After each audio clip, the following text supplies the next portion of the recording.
What if everything you thought you knew about ancient civilizations only told half the story? Picture this: a kingdom so powerful it rivaled Egypt, a culture so advanced it pioneered technologies centuries ahead of its time, and a legacy so profound it shaped the course of history.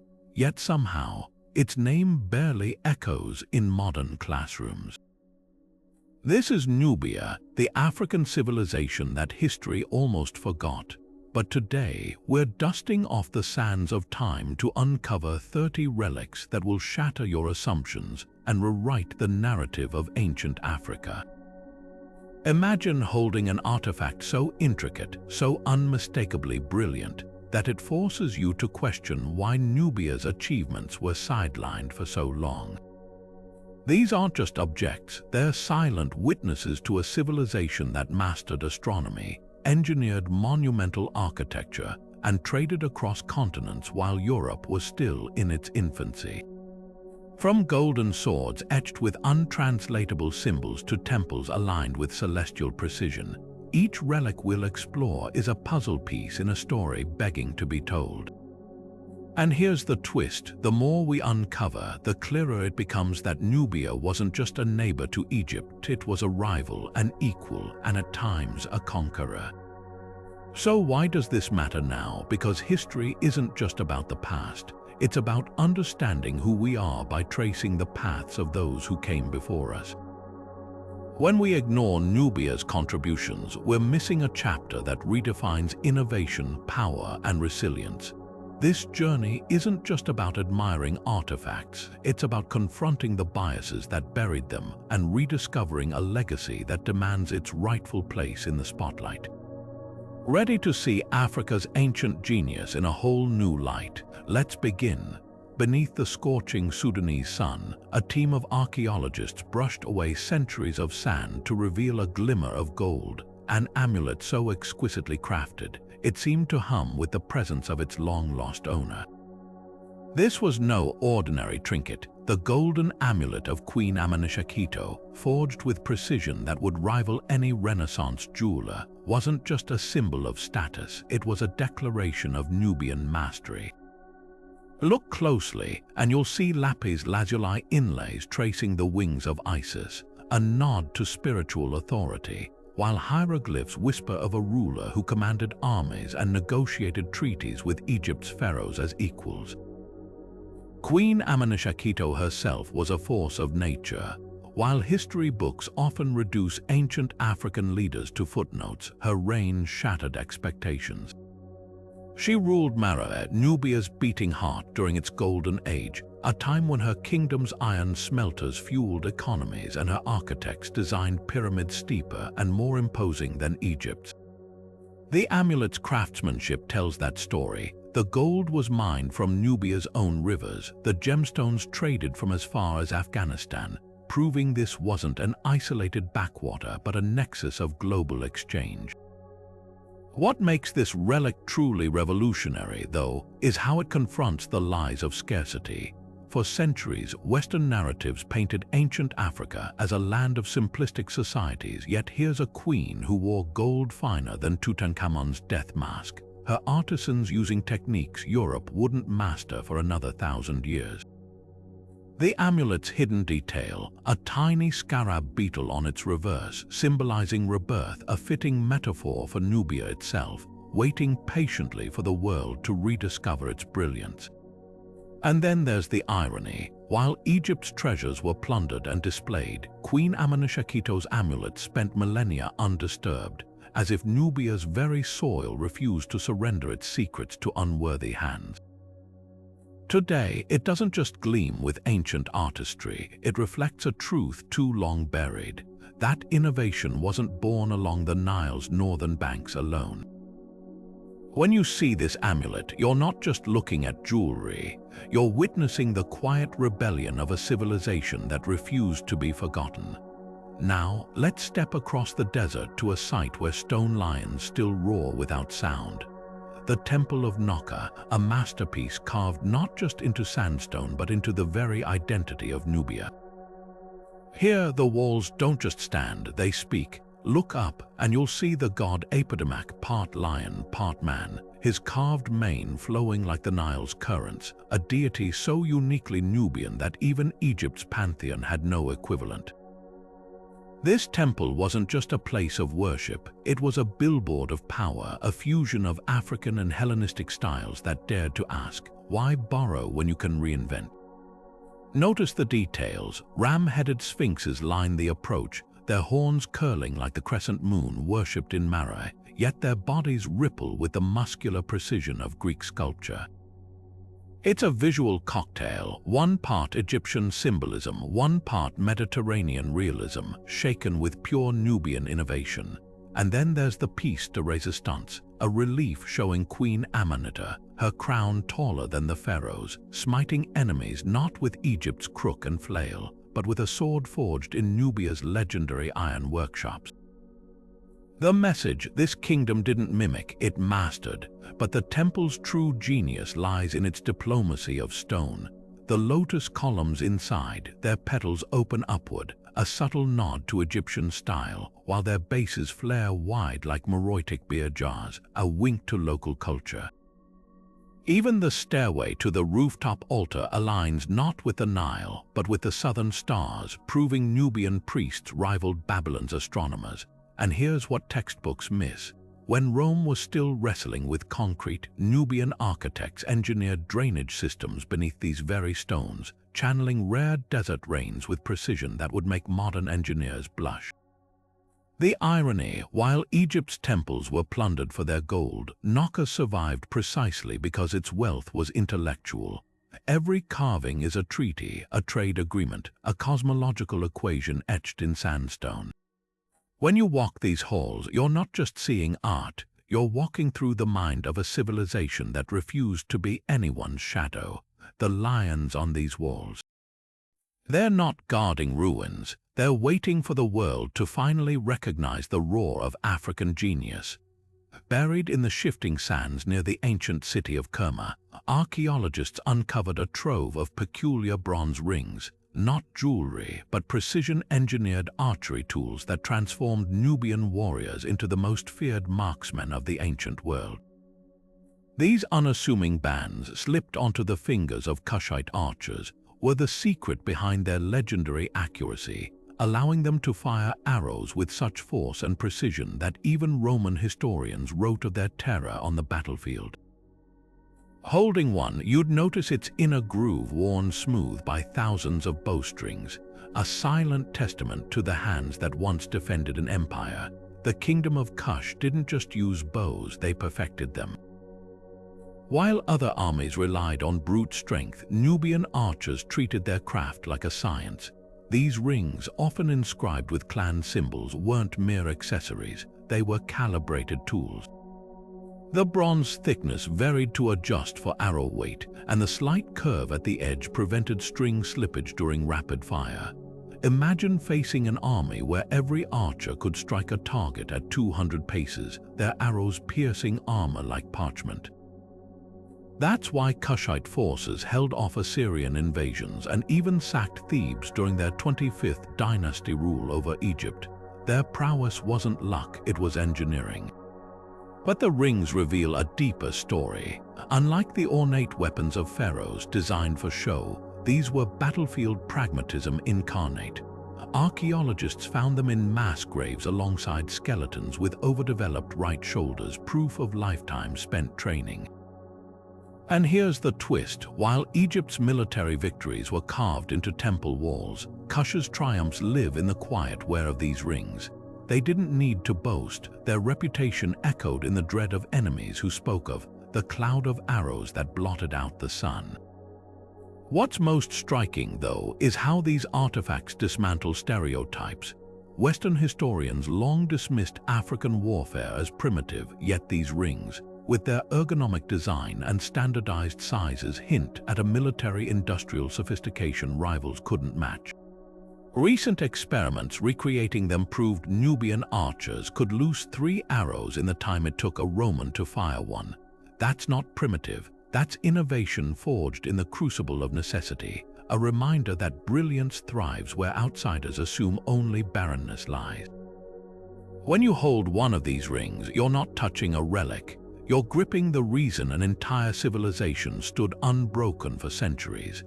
Deep in the vaults of the British Museum lies a collection of artifacts that have baffled linguists for generations: charred clay tablets etched with elegant symbols resembling a dance of arrows and crescents.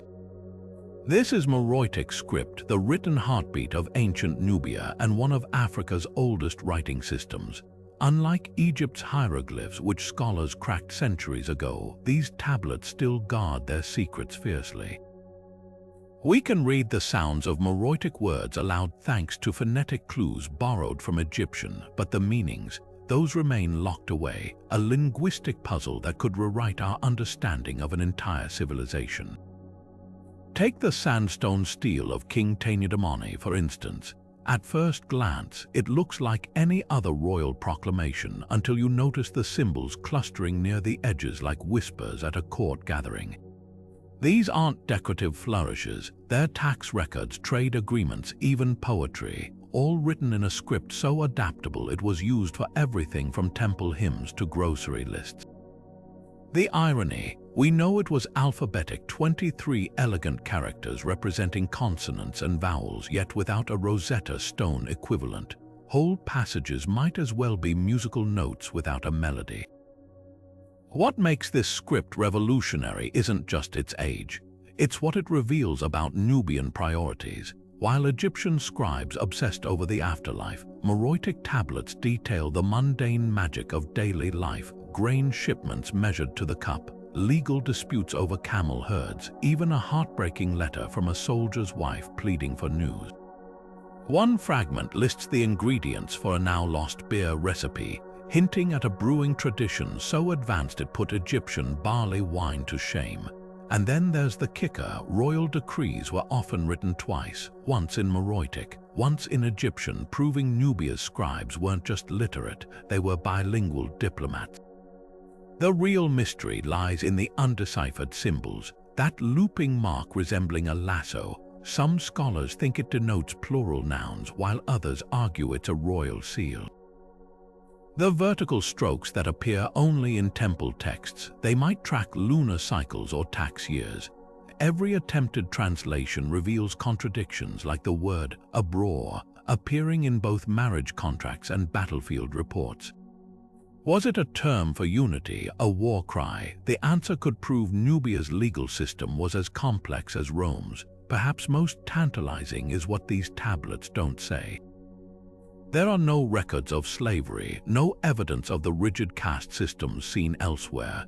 Instead, we find women's names signed on property deeds and mercenaries paid in silver, not chains. Even the handwriting varies wildly. Some inscriptions are crisp, as if carved by professionals, others shaky like a child's first attempt. This wasn't a script reserved for elites. It flowed through all levels of society, a democratization of knowledge Europe wouldn't achieve until the printing press. The greatest tragedy: these tablets survived war, fire, and time, only to be silenced by our own ignorance. As laser scans now map their grooves in 3D, we're closer than ever to hearing Nubia's voice. When that day comes, don't expect just another dead language decoded. Prepare for a chorus of merchants, mothers, and kings finally stepping out of Egypt's shadow to tell their own story. Rising from the golden sands of Sudan, the pyramids of Meroë stand like a fleet of ancient spacecraft, sharp, steep, and defiantly different from their Egyptian cousins. While Giza's pyramids sprawl across the horizon with gentle slopes, these Nubian monuments pierce the sky at angles so sheer they seem to defy gravity itself. But this isn't just a matter of aesthetics. The difference in architecture shouts a truth that colonial historians tried to bury. Nubia didn't copy Egypt. It reinvented the pyramid for its own glory. Step inside one of these structures, and you'll find chambers adorned with frescoes of queens ruling alongside kings, a radical contrast to Egypt's male-dominated burial traditions. The pyramid of Queen Amanishakheto, for example, still bears the remnants of her coronation scene, where she receives the crown not from a god but from a line of ancestral matriarchs. The walls here don't whisper of a borrowed culture, They roar of a society where power flowed through royal bloodlines, not just patriarchal lines. And while Egypt's pyramids were sealed like time capsules, Nubians designed theirs with offering temples attached, turning death into a living dialogue between the people and their rulers.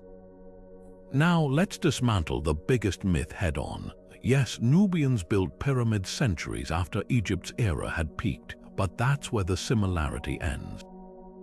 Egypt's pyramids were tombs first, built by conscripted labor for god-kings who ruled as divine intermediaries. Meroë's pyramids, they were part of a bustling city of ironworkers, weavers, and merchants, constructed by paid artisans who signed their work with masons' marks still visible today. The steep angles weren't an architectural accident. They were a deliberate rejection of Egyptian proportions, a statement that Nubian rulers didn't need the wide bases of pharaohs to project stability. The treasures inside tell an even richer story. While Egypt's burial goods focused on the afterlife, Nubian pyramids overflowed with items for the here and now. Iron spears from local foundries, intricately carved wooden furniture, even imported Roman glassware.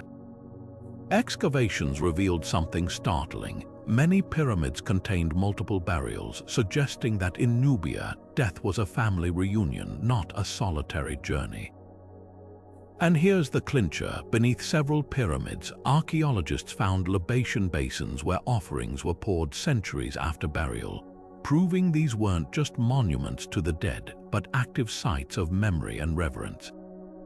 Perhaps the most striking evidence of Nubian innovation lies in what's missing.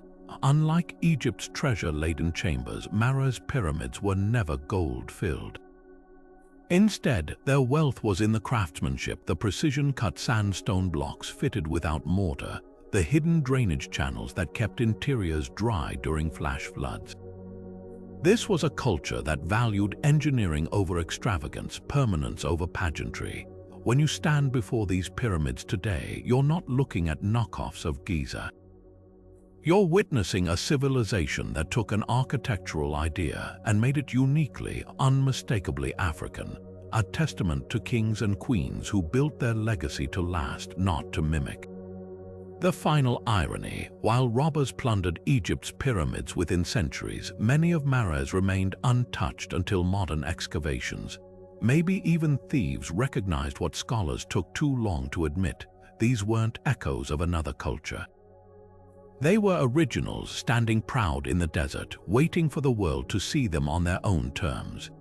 In the shadow of Meroë's pyramids, the earth still bears the scars of an industrial revolution that shook the ancient world, blackened pits where flames once roared hot enough to turn rock into liquid metal. These aren't just ruins, they're the remains of Nubia's iron smelting furnaces, technological marvels that transformed raw ore into weapons and tools so advanced they gave the kingdom of Kush an economic and military edge for nearly 1,000 years. While Europe was still fumbling with bronze, Nubian metallurgists were producing high-carbon steel, a material so strong it could slice through lesser metals like butter. Walk the site today and you'll stumble upon slag heaps, mountains of waste material that tell a silent story of scale. Chemical analysis reveals something astonishing. These furnaces reached temperatures over 1,800 degrees Fahrenheit, hotter than most modern blacksmith forges. The secret: a design so ingenious it still impresses engineers. Nubian smelters used conical clay chimneys to create natural drafts, eliminating the need for bellows. They layered iron ore with charcoal in precise ratios, controlling carbon content to produce everything from malleable wrought iron for plows to brittle, high-carbon steel for arrowheads. And here's the kicker: remnants of steel tools found as far away as India suggest Nubia wasn't just self-sufficient, it was a global exporter of technology. But the real game-changer was how this industry shaped Kushite society. Unlike Egypt, where gold was the measure of wealth, Nubia's currency was iron. Excavations at Meroë uncovered entire districts dedicated to metalworking, with furnaces spaced precisely to share heat and conserve fuel. Royal decrees etched in stone regulated production quotas, proving this wasn't cottage industry, it was state-sponsored innovation on an industrial scale. The military applications were obvious. Kushite swords bent without breaking, their spearheads held an edge longer than any Roman gladius, and their scale armor, made from interlocking iron plates, was so light that warriors could outmaneuver heavier Egyptian troops. What's often overlooked, though, is how this technological leap rippled beyond warfare. Nubian iron plows broke hard desert soils, turning marginal lands into farmable fields. Iron nails and clamps allowed architects to build taller, more stable structures, including the multi-story palaces that awed Greek visitors. Even trade networks transformed. Iron bars became standardized currency, with purity stamps indicating royal oversight. A single furnace site near Napata produced enough metal to supply an estimated 40,000 households annually, a scale unmatched until the Industrial Revolution. The greatest tragedy: colonial archaeologists once dismissed these furnaces as primitive forges, ignoring the complex chemistry at work. Recent experiments using reconstructed Nubian methods yielded steel nearly as pure as modern alloys, a revelation that forced historians to rewrite entire chapters on ancient technology. When you stand before these fire-scarred pits, you're not just looking at old workshops.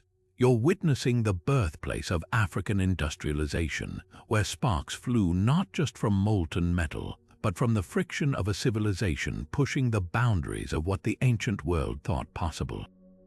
And perhaps the most humbling detail of all, while Europeans would later claim credit for pioneering steel, Nubian smiths had already perfected it centuries before, their techniques lost to time not because they were inferior, but because their successors failed to match their ingenuity. The evidence isn't just in the slag heaps, it's in the bones of Meroë's workers, whose skeletal remains show enlarged arm muscles from years of hammering, and in the countless arrowheads still buried in the walls of Egyptian forts, silent witnesses to a technology so formidable it built empires. Buried beneath the ruins of a royal palace in Wad Ban Naqa, archaeologists unearthed a treasure that shimmered with more than just gold: the ceremonial collar of a Kandake queen, its beads still vibrant after 2,000 years.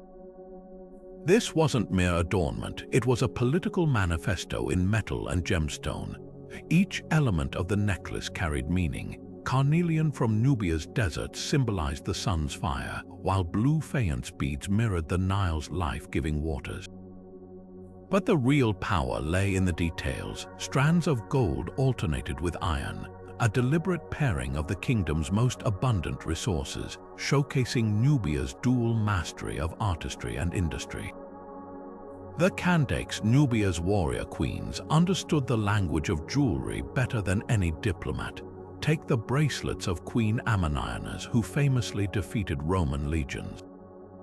Their heavy cuffs bore not delicate filigree but raised spikes resembling lion claws, an unmistakable warning to enemies. X-ray scans revealed something astonishing. Hidden compartments in the hollows of these bracelets contained poisoned needles, likely a last resort defense. This was jewelry as armor, beauty as strategy. Even the clasps told a story, engineered to lock securely during battle but release with a twist of the wrist, proving these queens valued pragmatism as much as pageantry. What set Nubian royal jewelry apart was its multicultural DNA. Excavated pieces contain amber from the Baltic, pearls from the Red Sea, and lapis lazuli from Afghanistan, all threaded onto locally mined gold. A single necklace from Queen Amenhotep's tomb contained materials from 3 continents, proof of trade networks stretching farther than Rome's at its height. But here's the genius: Nubian jewelers didn't just import materials, they transformed them.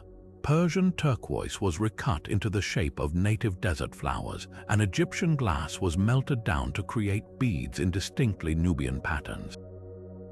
This wasn't imitation, it was reinvention, a visual declaration that the kingdom could absorb the world's riches while maintaining its own identity. The symbolism woven into these pieces challenges every stereotype about ancient African rulership. While European crowns emphasized solitary power, Nubian queens wore broad collar necklaces with multiple strands, each representing a different region under their protection. Wall carvings show Kandaks receiving tribute with their jewelry prominently displayed, the weight of gold literally mirroring their responsibilities. Recent CT scans of one headdress revealed thin sheets of iron sandwiched between gold layers, a physical manifestation of the balance between wealth and military might that defined their rule. Perhaps most telling is what happened to these treasures after death. Unlike Egyptian pharaohs who took their jewels to the grave, Nubian queens' regalia was often passed down or melted into new pieces for successors. A crown found in Meroë showed signs of being resized 3 times across generations, its gold thinning from constant wear. These weren't relics meant to gather dust in tombs. They were living symbols of an unbroken line of female power stretching across centuries. When you see the light catch a Kandak's necklace today, you're not just seeing reflected gold, you're seeing the glow of a civilization that understood true authority comes not from hoarding beauty, but from wearing it boldly for all to see.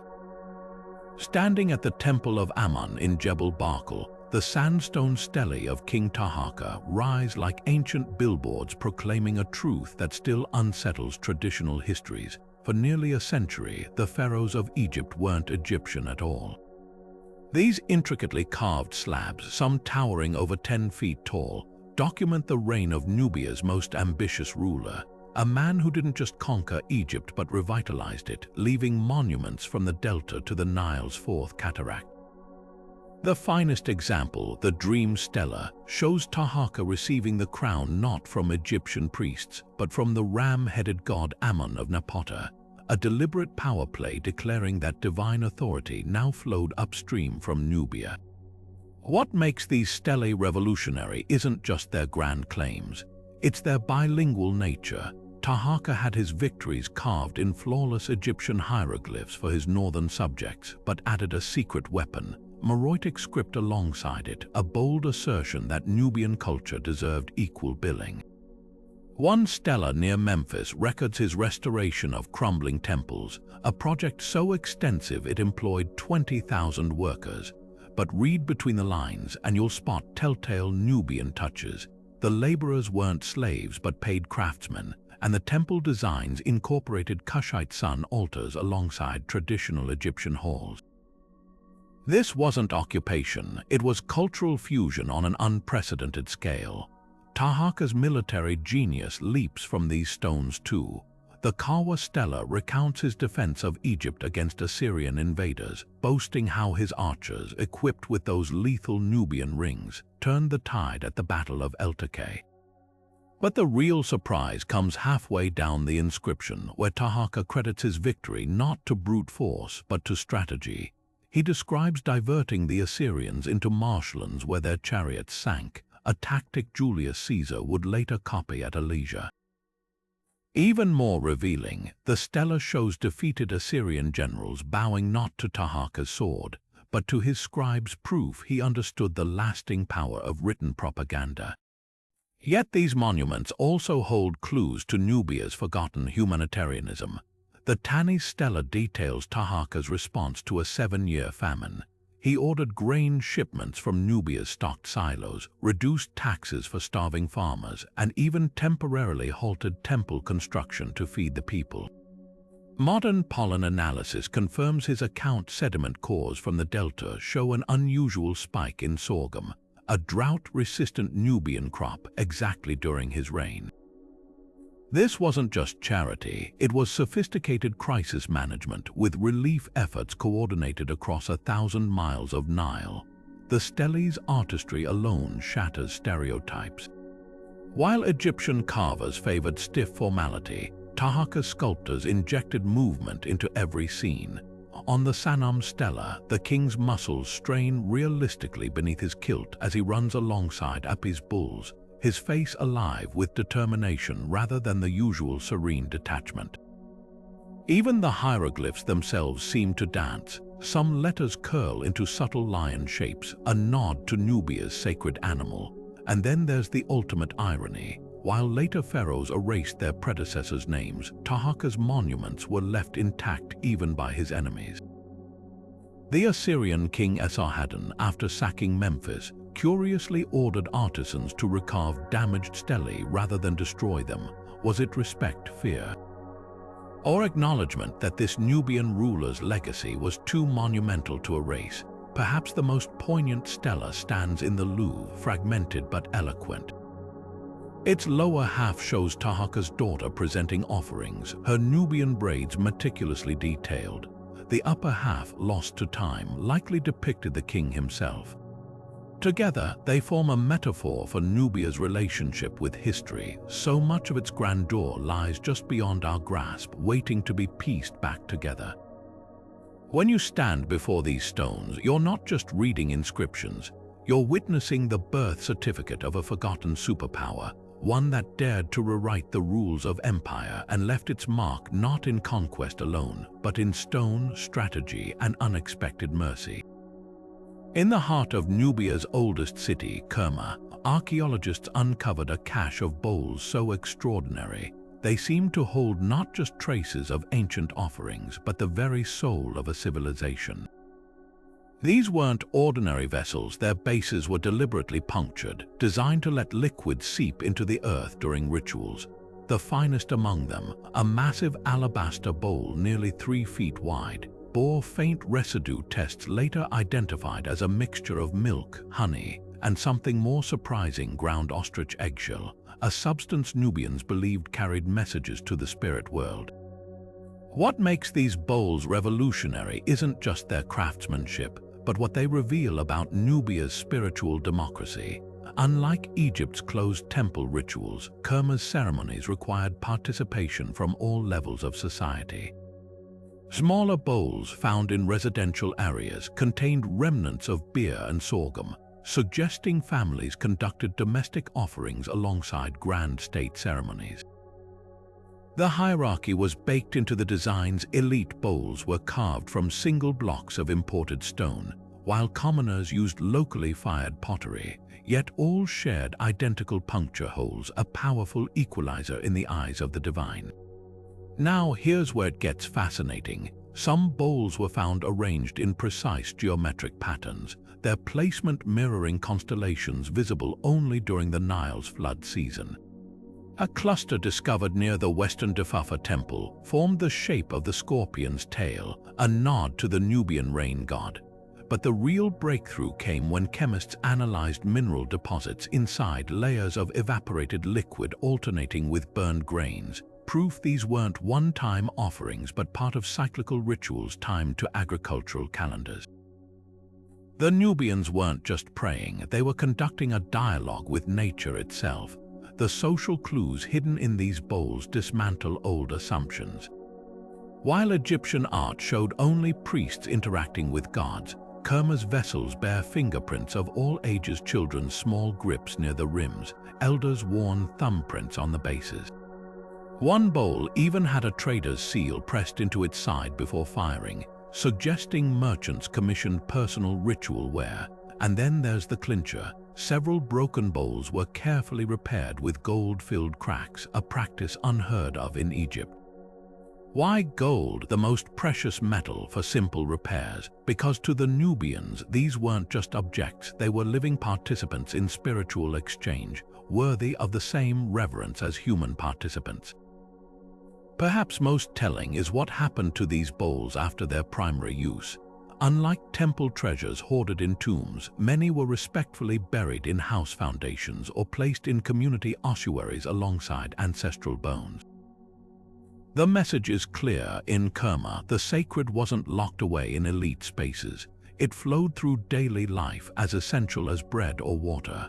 When modern hands lift these bowls today, they don't just hold artifacts. They cradle the heartbeat of a society that saw divinity not in distant idols, but in the shared act of pouring offerings back to the earth that sustained them. Carved from a single sheet of bronze so thin it sings when struck, the statue of Apedemak guards the ruins of Musawwar at Es Safra with silent intensity. This isn't just another deity plucked from the ancient pantheon. It's a physical manifesto of Nubian identity, a lion-headed war god whose very form defies categorization. Look closer and the contradictions multiply. The mane flares in distinctly African curls, yet the torso bears the ceremonial kilt of Egyptian royalty. The paws grip a bundle of grain stalks, merging martial might with agricultural abundance in a way no Nile Valley god ever dared. What makes Apedemak revolutionary isn't just his hybrid appearance, but what he represents about Nubian spirituality. While Egypt's gods specialized Sekhmet for destruction, Hathor for love, Apedemak was multiplicity incarnate. Frescoes in the Lion Temple show him simultaneously decimating enemies in battle and nursing royal infants, his dual nature celebrated rather than compartmentalized. The bronze statue's base reveals the genius behind this fusion. It's cast with hollow chambers that once held ritual oils. During ceremonies, priests would warm the metal, causing the oils to vaporize through hidden channels in the god's mane, transforming the statue into a roaring, fragrant spectacle that embodied both war's heat and fertility's vitality. The craftsmanship itself tells a story of cultural confidence. X-rays show the bronze alloy contains trace amounts of gold, a technical choice that gave the statue its distinctive sunset glow but served no practical purpose. This was artistry for artistry's sake, a flex of metallurgical prowess. Even the lion's facial structure breaks conventions. Where Egyptian sphinxes have narrow, refined features, Apedemak's muzzle flares wide with exaggerated nostrils, mimicking the actual lions that roamed Nubia's savannas rather than idealized versions. But the real shock comes when you compare Apedemak to his closest Egyptian counterpart, Sekhmet. Both are lion deities, yet their symbolism diverges radically. Sekhmet's statues often show her holding ankhs, the looped cross of eternal life, passive symbols of received blessings. Apedemak, in contrast, wields a curved sickle sword called a khopesh, its edge perpetually raised in motion. Where Sekhmet represents the pharaoh's power to protect, Apedemak embodies the Nubian ideal of active defense.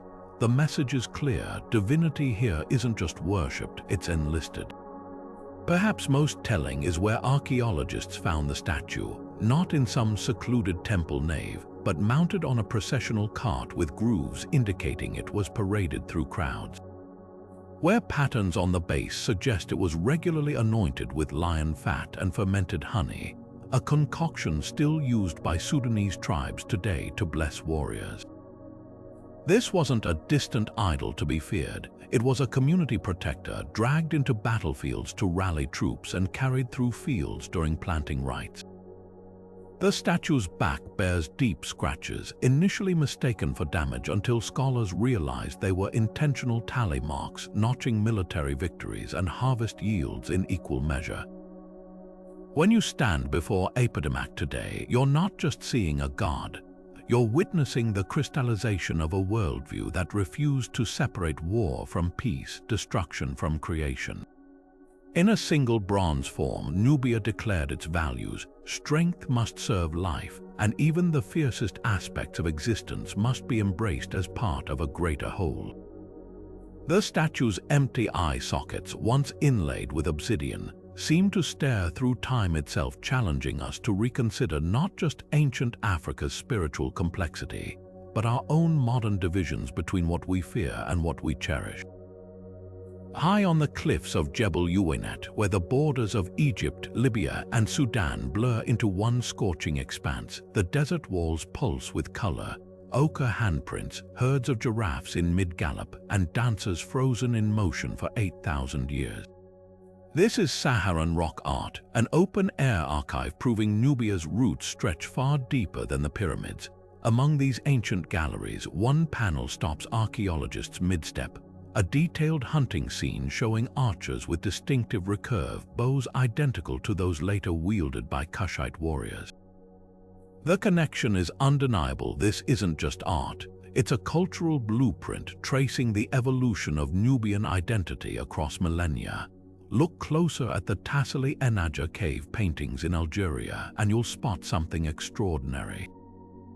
Amidst depictions of savanna elephants and pastoral scenes, there are figures wearing headdresses uncannily similar to the white crowns of Nubian kings.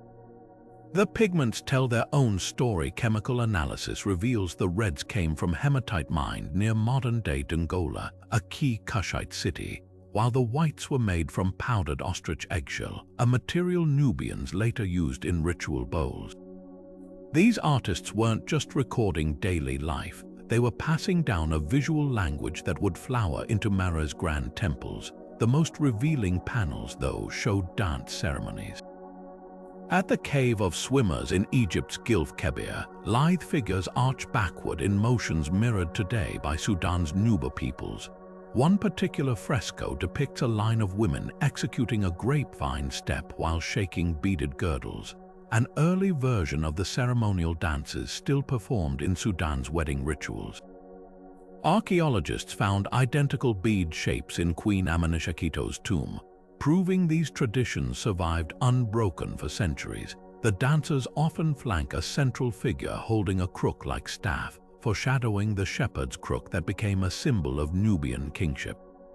But the real game-changer came when researchers digitally enhanced weathered sections near the Enedi Plateau.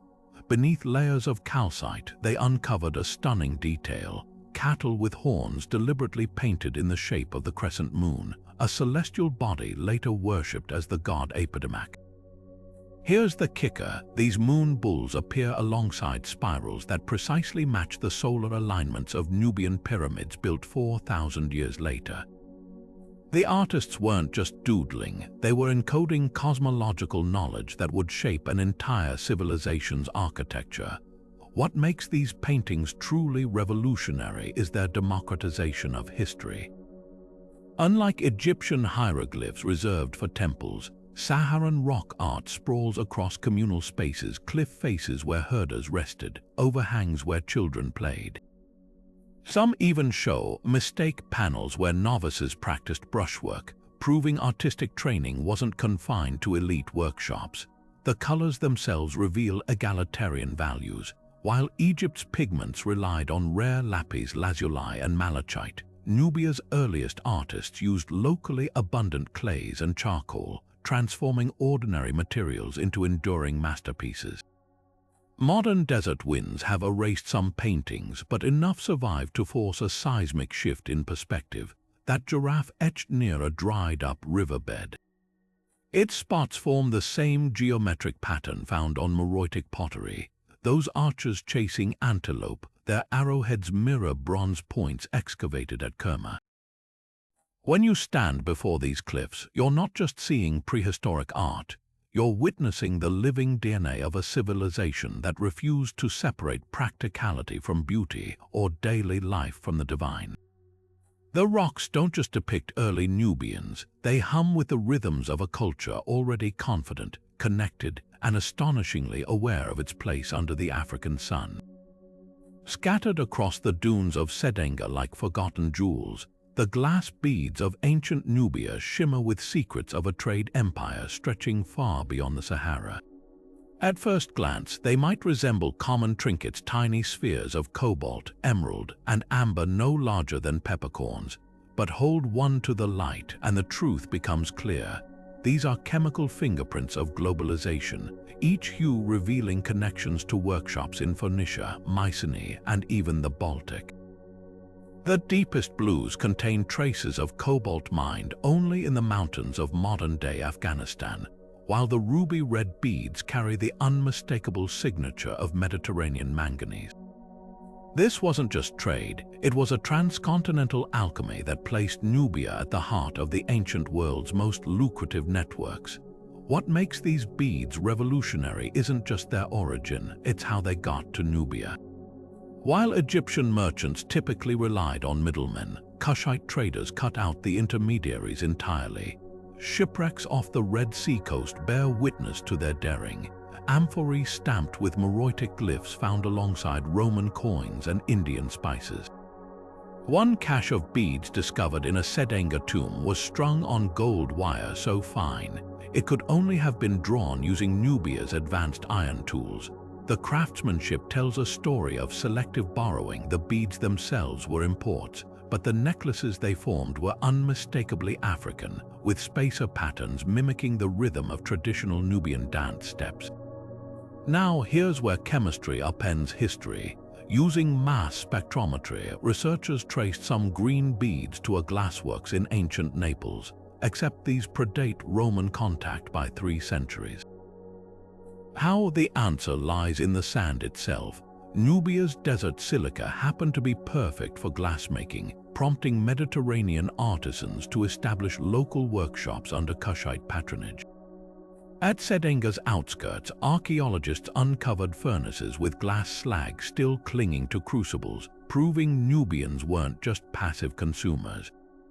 They were collaborators, supplying raw materials and demanding custom colors like the famous Nubian black, a smoky quartz glass achieved by adding iron-rich desert sand to the melt. The bead's social impact was even more profound. Unlike Egypt, where lapis lazuli was reserved for royalty, Nubia's glass flowed freely through all classes. Commoners wore smaller beads of recycled glass, while elites flaunted layered eye beads with intricate inner patterns resembling those found in Celtic talks, proof of surprisingly interconnected ancient tastes. Some burial sites show beads sewn onto children's loincloths, suggesting even the youngest members of society participated in this culture of adornment. And then there's the clincher. Several Sedenga beads contain hollow channels designed to hold aromatic resins from punt. When warmed by skin, they'd release perfumes, an ancient version of luxury slow-release technology. Perhaps most telling is what happened when Rome's glass monopoly collapsed. While European sites show a sharp decline in bead quality during the 3rd century crisis, Nubia's workshops thrived. Excavations at Meroë revealed beadmakers had transitioned to using crushed local feldspar, creating vibrant yellows and oranges unseen elsewhere.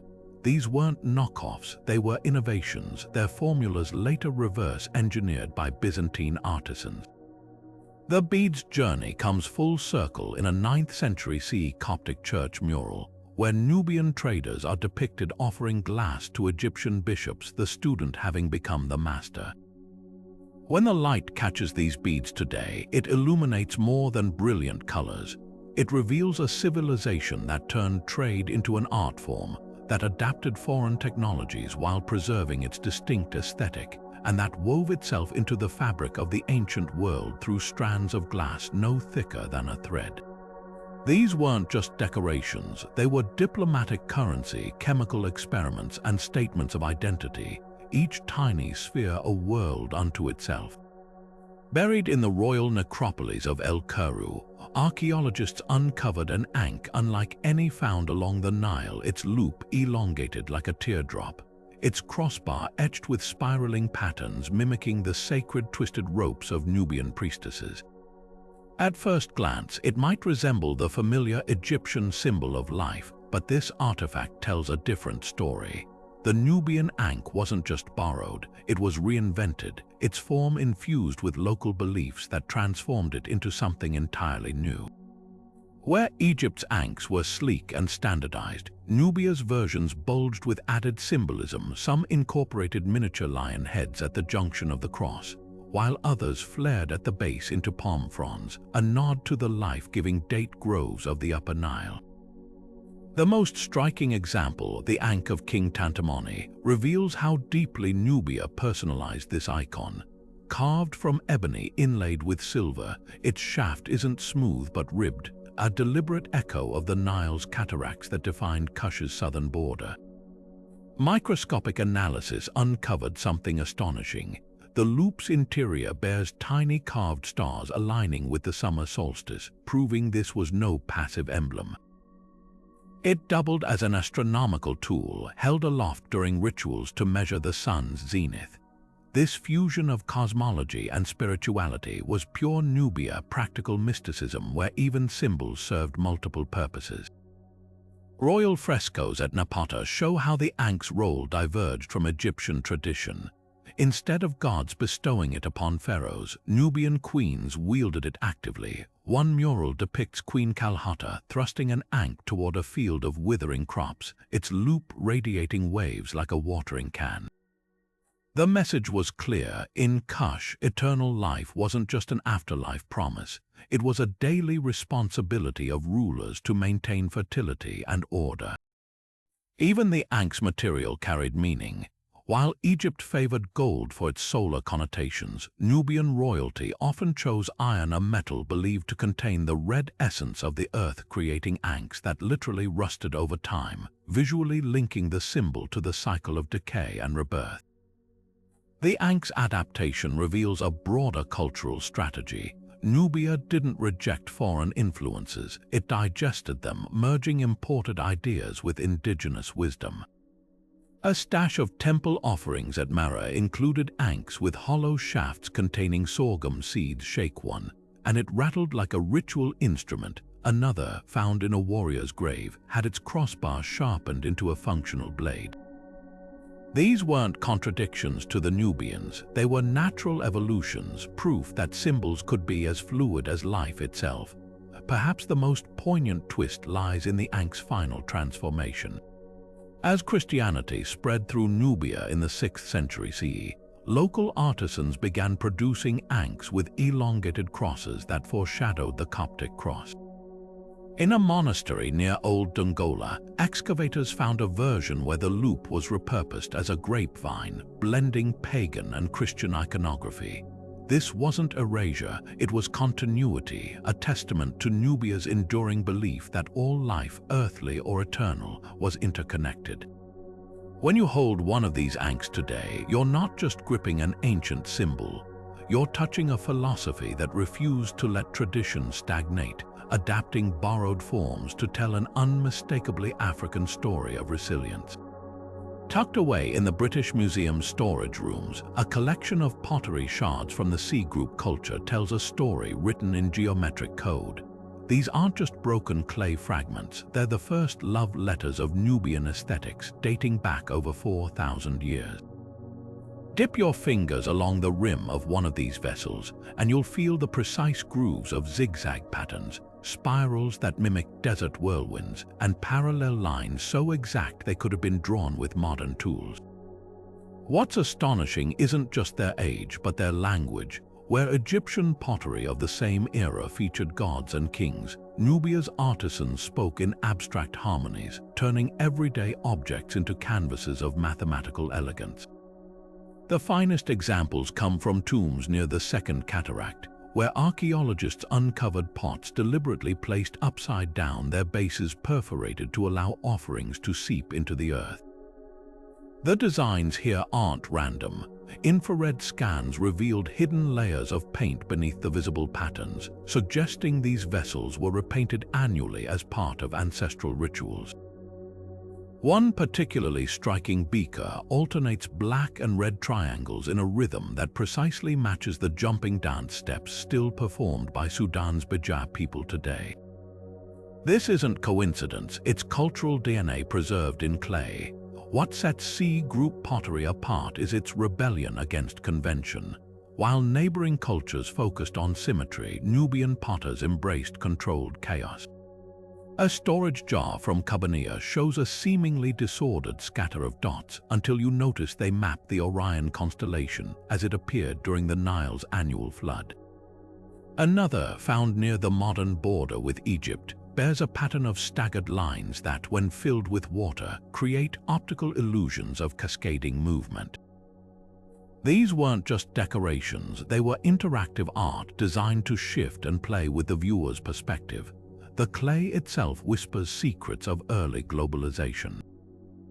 Petrographic analysis shows some pots contain volcanic ash from Ethiopia's highlands, while others incorporate crushed garnets from the eastern desert. But here's the twist: despite these exotic materials, the designs remain purely local. Even when Nubian potters borrowed Egyptian vessel shapes, they filled them with geometries found nowhere else along the Nile.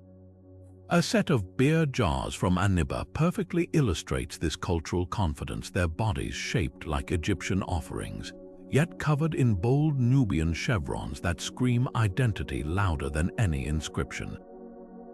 Perhaps most revealing are the mistake pots, vessels where artisans clearly changed their minds mid-design. One bowl at the Louvre shows a spiral that abruptly reverses direction, its grooves shallower where the potter hesitated. These human moments are priceless. They prove these patterns weren't slapped on carelessly, but planned and pondered. Some shards even bear fingertip impressions where the clay was squeezed too hard in creative frustration, immortalizing the very moment an ancient artist wrestled with their vision.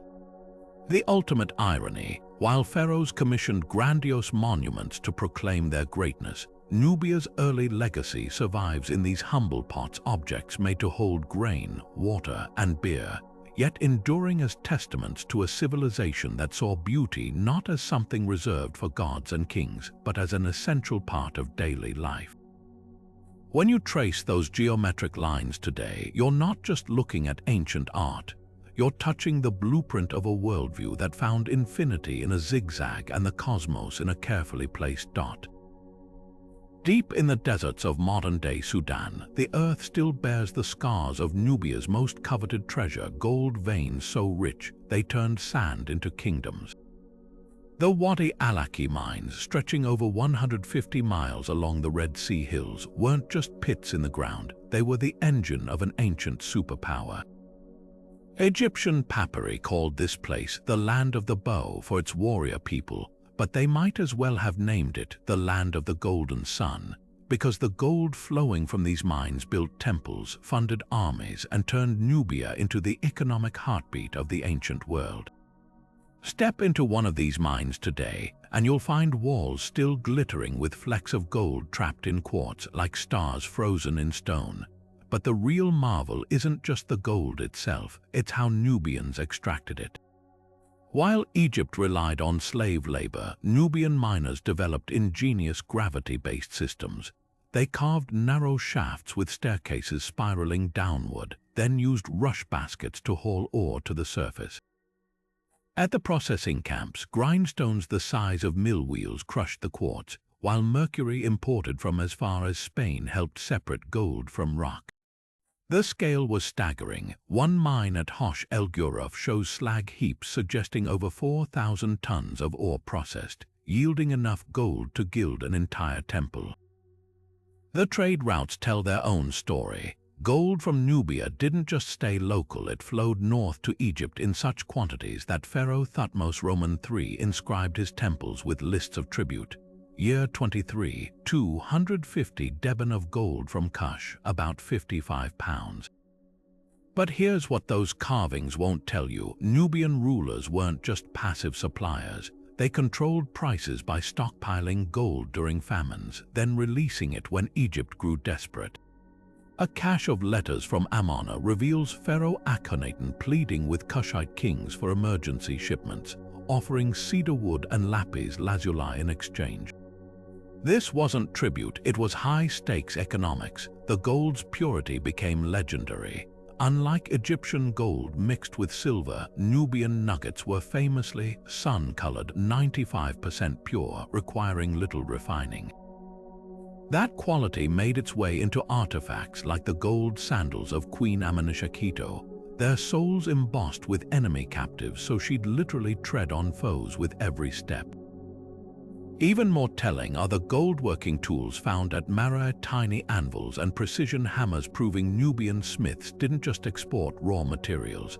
They mastered metallurgy, creating filigree so fine, a single gram could stretch into a mile-long wire. What's often overlooked is how this wealth shaped Nubian society. Unlike Egypt, where gold centralized in pharaohs' hands, Nubia's gold culture was surprisingly democratic. Farmers supplemented incomes with seasonal mining, and grave goods show mid-ranking officials buried with gold rings. At Kerma, archaeologists found a marketplace lined with stone weights shaped like geese, standardized measures ensuring fair trades. The message was clear. In Nubia, gold wasn't just for the elite, it was a ladder for social mobility.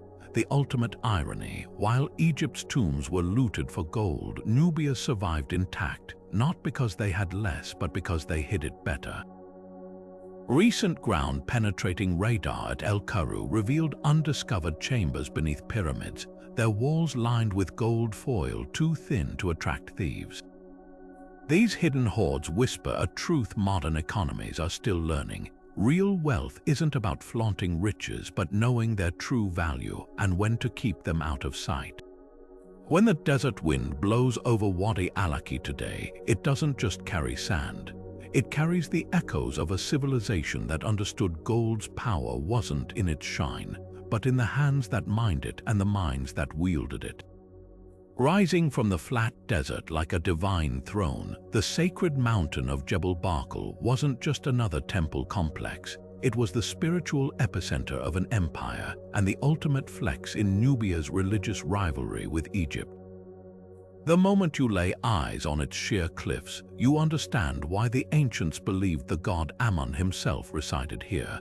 The mountain's natural peak, weathered into the uncanny shape of a rearing cobra, became the ultimate symbol of divine legitimacy. To Nubian pharaohs like Taharqa, this wasn't just geography, it was proof their gods outranked Egypt's. Walk through the temple's great hypostyle hall, and you're stepping into a theological battleground. Where Egyptian temples depicted Ammon as a distant cosmic force, Nubian carvings show him intimately present, his ram-headed form cradling Kushite kings, whispering directly into their ears. The most revealing relief shows Ammon handing the double crown not to a Theban priest, but to the Nubian ruler Paenki, with hieroglyphs declaring, "The god has returned to his first home." This was religious revolution carved in stone. Nubia wasn't just worshipping Ammon, they were rewriting his origin story, claiming the god had actually been born here before migrating north to Egypt. The temple's architecture amplifies this heresy. While Karnak's columns soar skyward in rigid symmetry, Jebel Barkal's pillars mimic the organic forms of papyrus and palm trees, their capitals blooming into lotus flowers unique to this stretch of the Nile. Even the alignment breaks tradition where Egyptian temples face the Nile's flow. Jebel Barkal's inner sanctum points toward the mountain's sacred pinnacle, reinforcing the local belief that divinity sprang from African soil first. But the real power move lies beneath the temple. Recently discovered subterranean chambers contain stacks of deliberately shattered Egyptian-style statues, not vandalism, but ritual decommissioning of foreign religious symbols. Amid the debris, archaeologists found intact Nubian replacements, identical poses but with broader noses, fuller lips, and the distinct crown of Kush. This wasn't destruction, it was spiritual colonization, a physical manifestation of Nubia's belief that they hadn't adopted Egypt's gods but reclaimed them. The mountain's greatest secret, its natural acoustics. During solstice ceremonies, when priests chanted from the cliffside sanctuary, sound waves reflected off the sandstone to create eerie echoes lasting nearly 12 seconds, engineering worshippers interpreted as the voice of Ammon himself. Modern audio analysis reveals something astonishing. The temple's entry corridor acts as a natural sound filter, amplifying low frequencies to make human voices resonate with godlike profundity. Imagine standing in that hall as Taharqa's priests boomed prophecies, the very stones vibrating with manufactured divinity. What makes Jebel Barkal revolutionary isn't just its scale, but its psychological warfare. Every carved scene, every engineered echo was calibrated to undermine Egypt's religious authority. When Nubian forces later conquered Thebes, they didn't destroy Karnak. They renovated it with Jebel Barkal's architectural signatures, an architectural mic drop proclaiming which version of Ammon was the original. Today, as the desert wind whistles through the ruined colonnades, it doesn't just carry sand. It carries the whispers of a civilization that dared to say, "Your gods were ours first." Preserved in the dry sands of a Nubian tomb near Kerma, a set of leather armor panels lie supple enough to bend 2,000 years after they shielded a warrior's chest. This isn't the clunky bronze cuirass of Greek hoplites or the scale mail of Assyrians.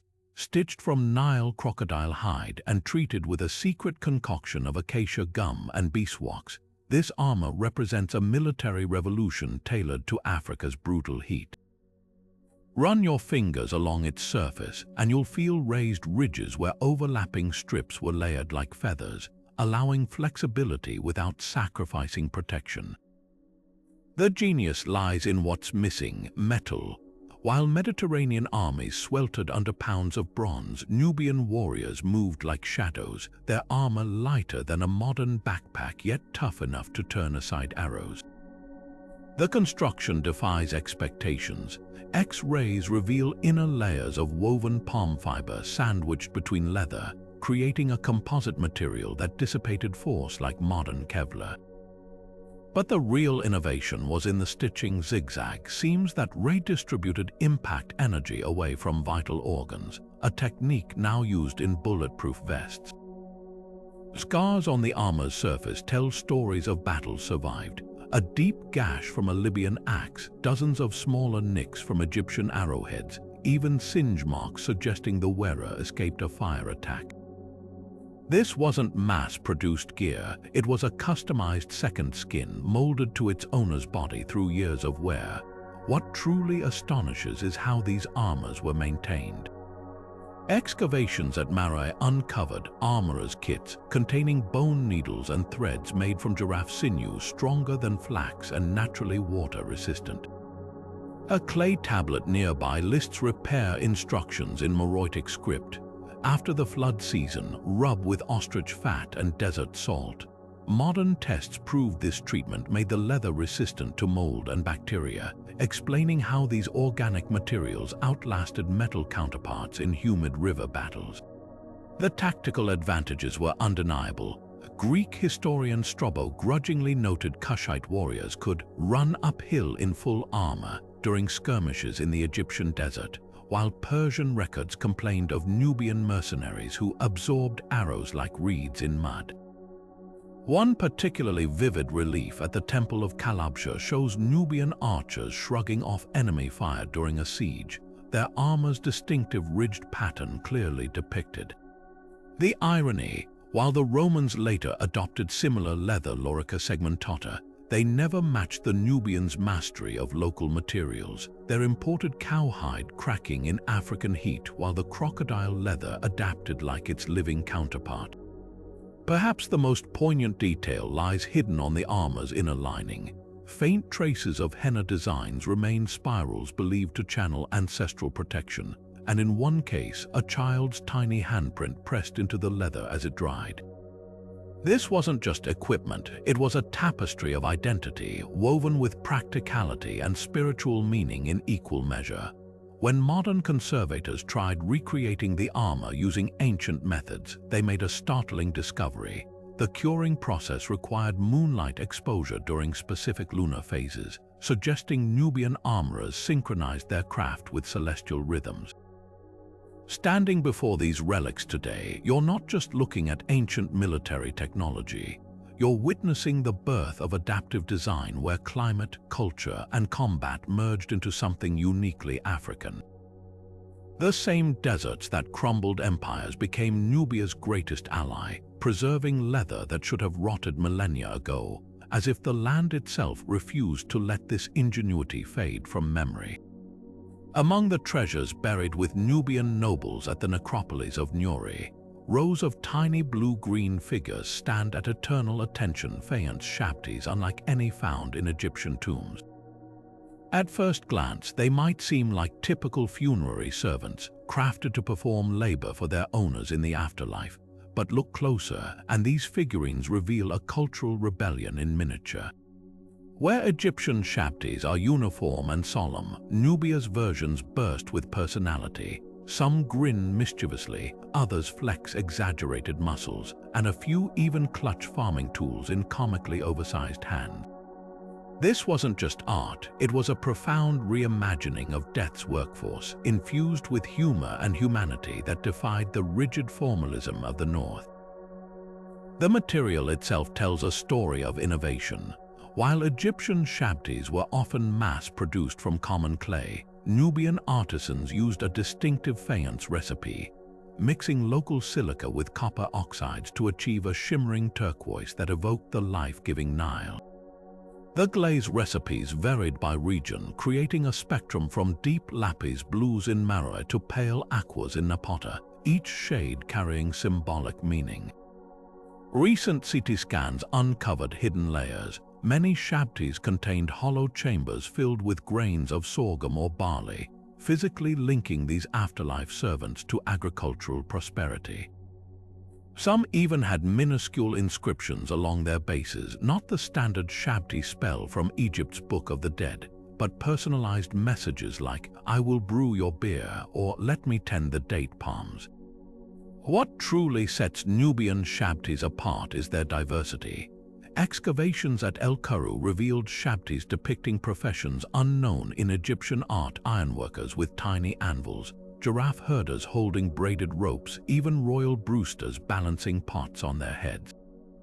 One particularly striking example from Queen Kalhota's tomb shows a female warrior shabti, her skirt made of glazed beads mimicking armored scales, a miniature spear strapped to her back. This shattered the gendered division of labor seen elsewhere, proving Nubia's afterlife was an equal opportunity employer. The production process reveals egalitarian values. While pharaohs commissioned thousands of identical shabtis, Nubian nobles typically had fewer than 50, but each was hand-sculpted with distinct features. Some bear the distinctive scarification marks of southern tribes, others the rounded hairstyles of Nubian children, suggesting even the young received these companions for eternity. Archaeologists found workshop molds at Kerma, proving artisans often recast the same face with different headgear, creating families of shabtis that mirrored real household structures. Perhaps most telling is how these figurines evolved over time. Early Nubian shabtis copied Egyptian poses with crossed arms, but by the Meroitic period they'd broken free. Some dance with raised hands, others kneel in prayer, and a few even recline as if enjoying eternal leisure. A cache from King Tanwutamani's tomb includes shabtis playing senet, their game boards meticulously detailed. This wasn't just a workforce, it was an afterlife society where labor and pleasure coexisted. The ultimate irony: while grave robbers plundered gold and jewels, they often left these faience servants behind. Unassuming yet priceless, they survived millennia to deliver their message. In Nubia's vision of eternity, even death couldn't strip away individuality, joy, or the right to rest. When you hold one today, you're not just holding a funerary object. You're cradling a civilization's radical belief that the afterlife should be as vibrant and varied as the world we leave behind. In the treasure rooms of Meroë's abandoned palaces, ivory carvings gleam like frozen moonlight, delicate hippos mid-charge, lion-headed gods with lapis lazuli eyes, and giraffes so lifelike their spotted hides seem to ripple under your fingertips. These weren't mere decorations, they were Nubia's calling cards to the ancient world, luxury goods crafted from the tusks of elephants that once roamed Kush's savannas in herds so vast, Roman chroniclers mistook them for moving forests. The finest pieces, like the famous baboon throne leg, reveal a technical mastery that still baffles modern carvers. Its surface shows no tool marks, just seamless curves achieved by polishing raw ivory with desert sand until it shone like liquid silver. What makes these carvings revolutionary isn't just their beauty, but their bilingual symbolism. A ceremonial hair comb from Queen Amanishaketo's court depicts the Egyptian god Thoth, but instead of writing divine decrees, he inscribes a Meroitic tax ledger. Another, found in a merchant's villa near the Red Sea, shows the Greek hero Heracles wrestling a lion. Only here the lion wears the double crown of Kush.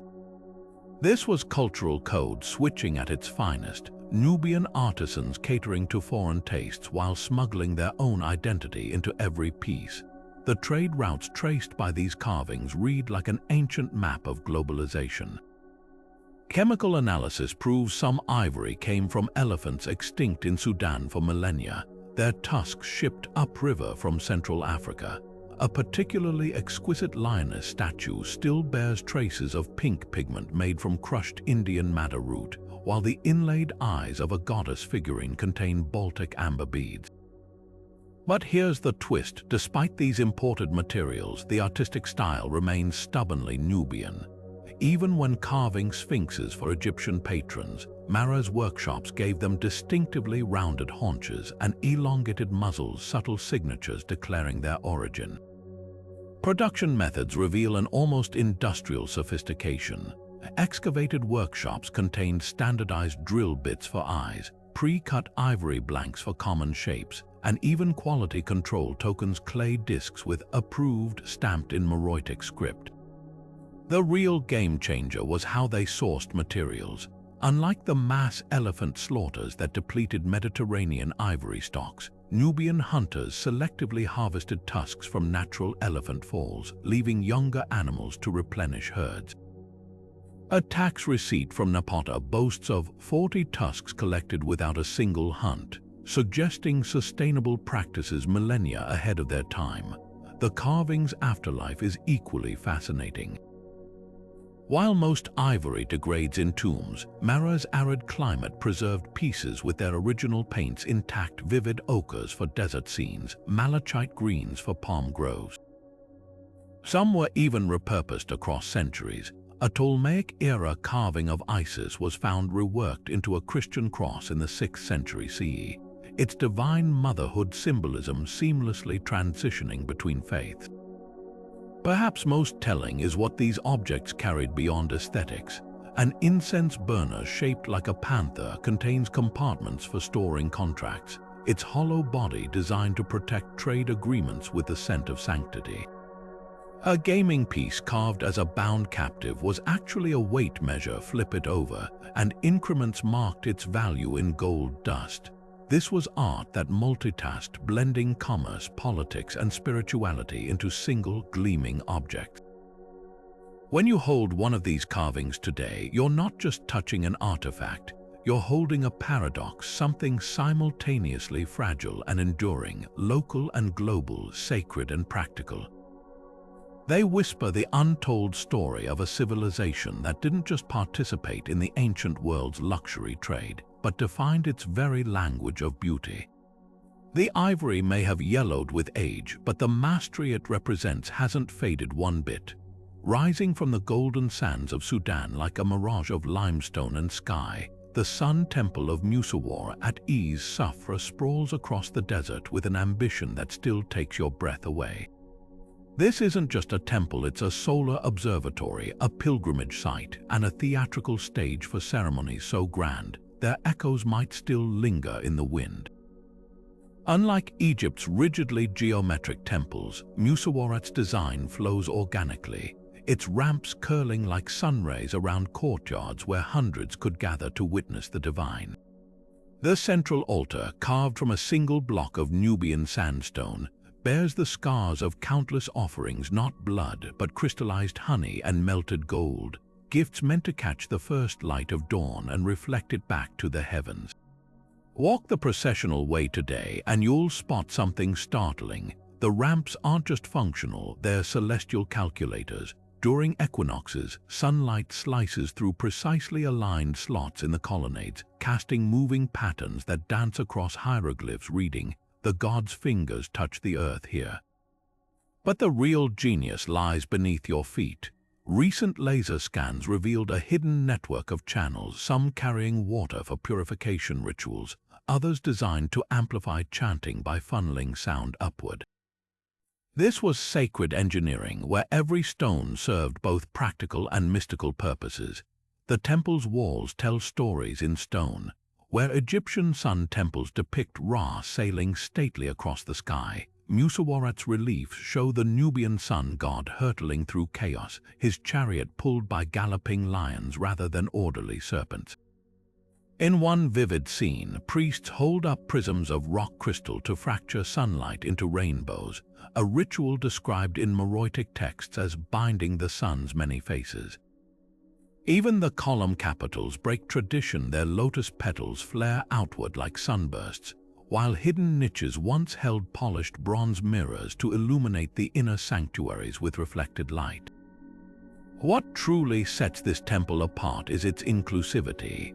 While Egyptian sun worship centered on pharaohs, Musawarat's courtyards contain thousands of graffiti-style carvings, not vandalism but prayers etched by common pilgrims. Some show stick figure families raising arms to the sun.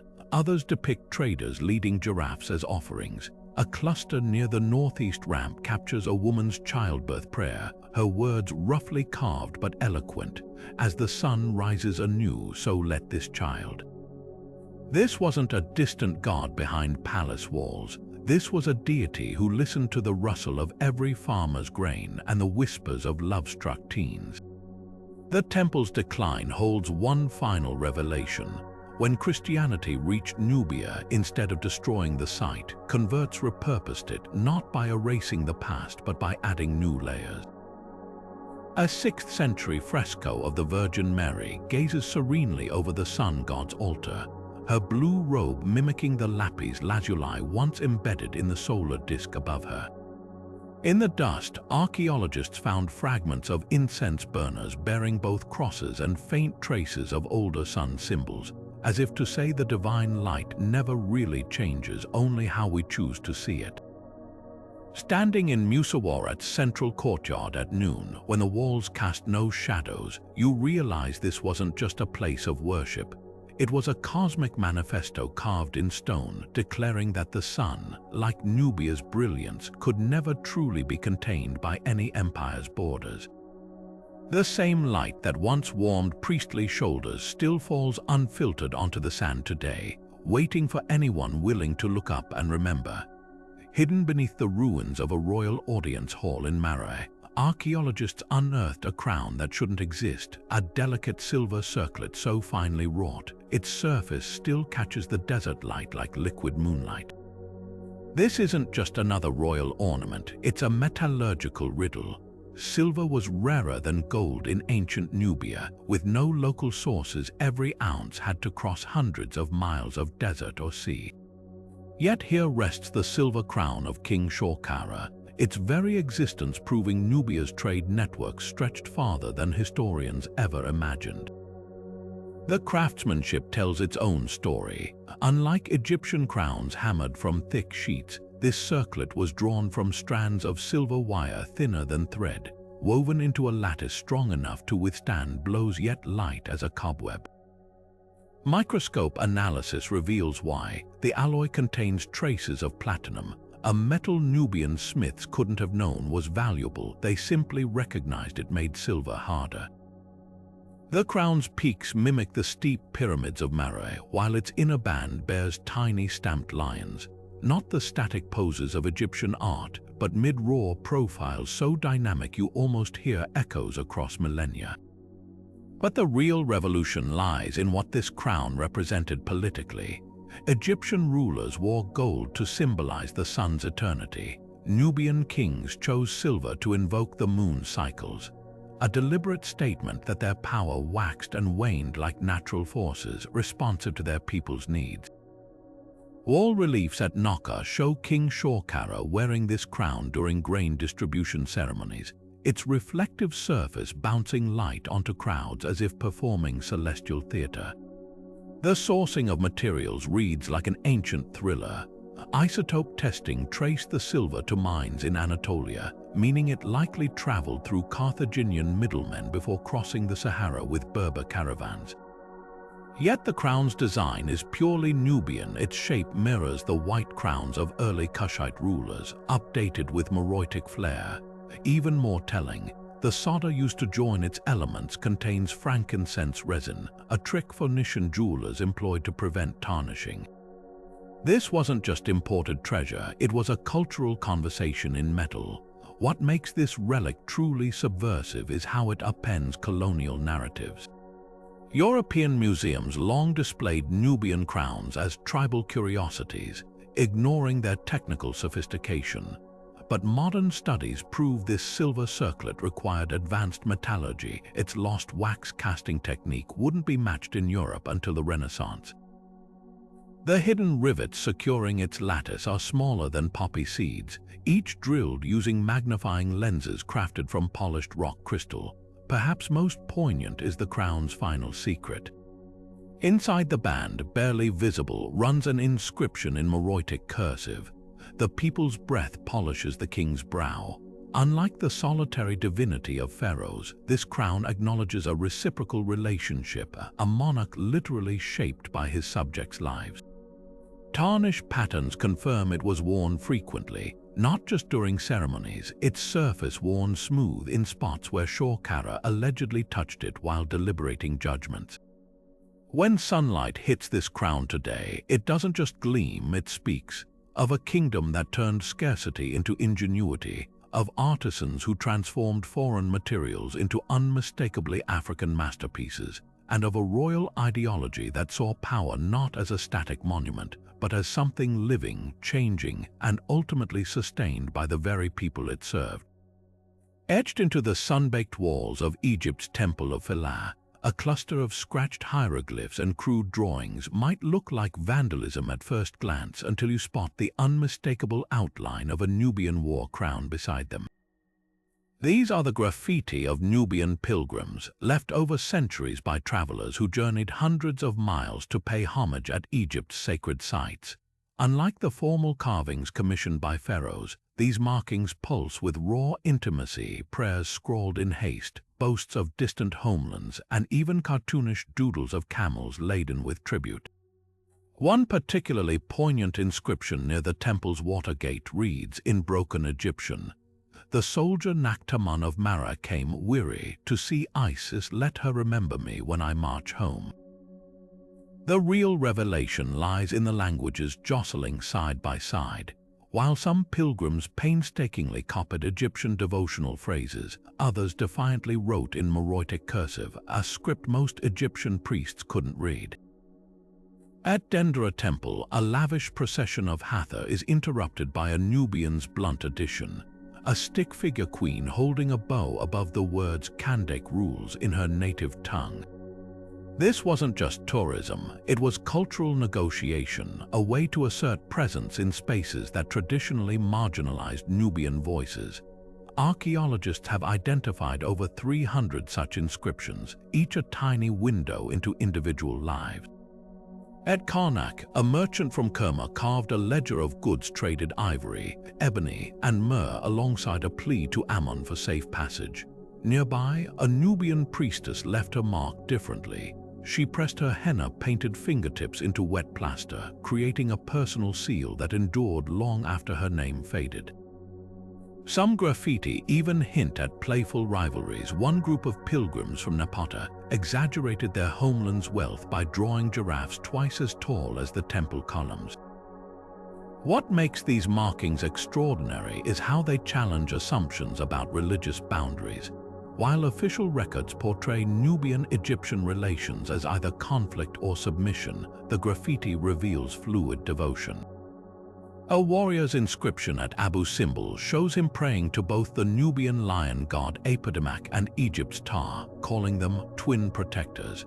Chemical analysis of pigment traces proves some pilgrims repainted older Egyptian reliefs as acts of reverence, carefully restoring faded gods they'd adopted into their own pantheon. The most touching examples come from children. At the Temple of Kalabshir, tiny handprints in blue pigment surround a crudely drawn boat, likely a ritual by Nubian families dedicating their young to the Nile's gods. Nearby, someone has chiseled a game board into the stone floor, its squares worn smooth by generations of pilgrims passing time during flood season. These human moments, more than any grand stele, capture how Nubians didn't just visit Egyptian sacred spaces. They made them their own, weaving their stories into the very walls that once excluded them. Nowhere is this cultural dialogue more striking than at Phila's birth house, where Nubian women left hundreds of clay fertility figurines. Unlike Egyptian versions, these statuettes have distinctively Nubian braids and hip tattoos. Scratched into the walls beside them are accounts of successful births back home, naming children after Isis but crediting Nubian midwives. Even in the act of worship, these pilgrims refused to erase their identity, honoring foreign gods while insisting on their own terms. The ultimate irony, while Egypt's formal inscriptions were chiseled deep to last eternity, many Nubian scratches were so shallow they should have weathered away. Yet they survived because pilgrims chose sheltered spots, the backs of pillars, the undersides of altars, as if understanding that true devotion often thrives in the margins. When sunlight slants through Phila's colonnades at dawn, those faint lines leap into sharp relief, whispering across millennia that faith isn't about perfection but persistence. Buried beneath the dunes of Nubia's sacred city of Napata, a crypt pulses with silent energy, not human pharaohs resting in gold, but row upon row of mummified rams, their curved horns still wrapped in gilded foil. Unlike Egypt's famous catacombs filled with human royalty, these animal mummies reveal a spiritual world where divinity wore fleece and claws. The contrast is startling. Where Egyptians mummified creatures as offerings to gods, Nubians preserved them as earthly vessels for the divine itself. Take the lion mummies of Jebel Barkal, their bodies contorted in eternal prowls beneath temple floors. While Egypt's lion mummies are rare and often symbolic, sometimes containing just a few bones, Nubia's versions are startlingly complete. CT scans show these big cats died of natural causes, their organs carefully replaced with bundles of aromatic myrrh and desert herbs. The most striking, a male lion now in the Sudan National Museum, bears a collar of bronze bells around its neck, not a funerary ornament, but the same regalia worn by living temple lions revered as incarnations of the god Apedemak. The rams tell an even deeper story. Wrapped in linen dyed with indigo from West Africa and ochre from the eastern desert, their burial chambers contain something unexpected: miniature plows and shearing tools. These weren't just symbols, they were functional grave goods for the afterlife, suggesting Nubians believed sacred animals continued their labors beyond death. The ram's horns, often capped with electrum, a gold-silver alloy, were meticulously straightened using heat treatments, a practice absent in Egypt, where horns were typically left natural. Ritual differences leap from the embalming techniques. Egyptian animal mummies were mass-produced near temples, their wrappings standardized, but Nubian embalmers left fingerprints literally. Resin seals on ram mummies from Meroë bear the distinct walls of individual priests, some accompanied by Meroitic notes like Year 12, Good Flood Season, Double Offering. The mummification fluid itself was distinct. Chemical analysis reveals a blend of palm wine and acacia gum instead of Egypt's natron salt, creating a flexible rather than brittle preservation. The theological implications are profound. In Egypt, animals linked humans to gods. In Nubia, they were gods. Temple reliefs at Naqa show living rams wearing crowns during ceremonies, their horns anointed with oil while priests prostrated. A papyrus found at Danjel describes a ram's oracle, where the creature's movements answered state questions, a practice paralleled nowhere along the Nile. Even death didn't end this sacred bond. At Nubi, archaeologists uncovered ram mummies buried upright facing east, their positions mirroring the rising sun's journey, a direct rebuke to Egypt's west-facing human mummies awaiting rebirth. Perhaps most telling is how these practices evolved. As Egypt's influence waned, Nubian animal cults grew bolder. Late-period lion mummies at El Kuru were buried with iron weaponry, their jaws propped open in eternal roars using bronze wedges, a far cry from Egypt's serene feline statues. The message was clear: Nubia's gods wouldn't be tamed, even in death. When you stand before these creatures today, their glassy eyes still holding sparks of ancient wilderness, you're not just looking at mummies. You're witnessing a spirituality that refused to separate the divine from the untamed heart of Africa itself. Buried beneath the ruins of a noblewoman's chamber in Sedenga, a bronze mirror lies so highly polished it still reflects a ghostly silhouette after 2 millennia. This isn't just a vanity item, it's a portal into the private world of Nubian elites, where beauty rituals doubled as sacred acts. The handle, shaped like a lotus stem, twists into the face of Hathor, her cow ears delicately inlaid with electrum to catch the light.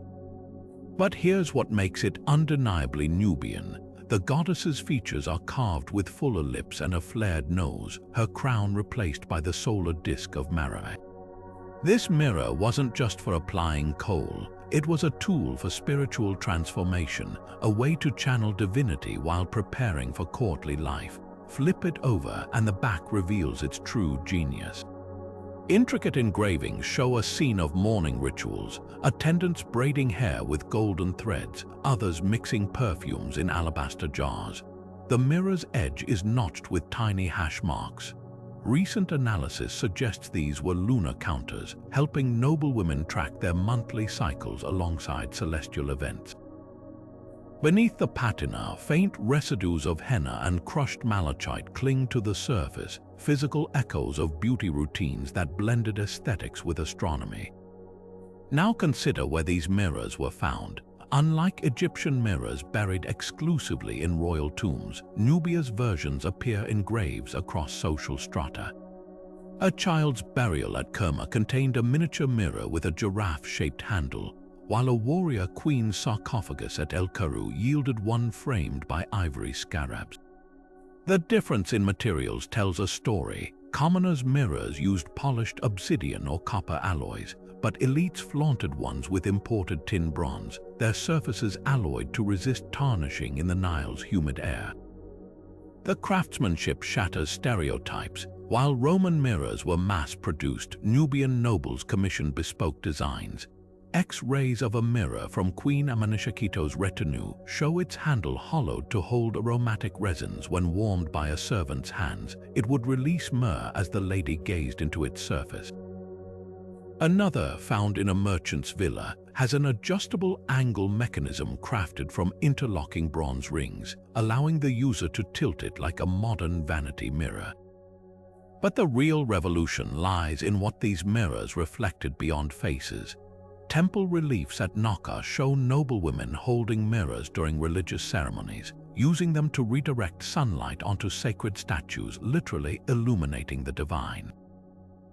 Graffiti in Meroë's palaces depicts court ladies employing mirrors as signaling devices during military sieges, their flashes coordinating city defenses.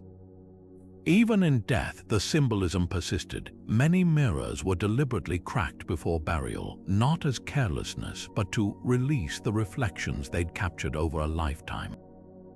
The most poignant discovery emerged from a lesser-known tomb at Wad Ban Naqa. There, archaeologists found a mirror wrapped in linen beside a noblewoman's skeleton, its surface etched with a single Meroitic word, remember. Was it a love token, a mother's keepsake? The corrosion patterns tell us she held it often. The handle's grip marks are worn smooth, the edges rounded from decades of use. When sunlight hits its surface today, it doesn't just bounce back light.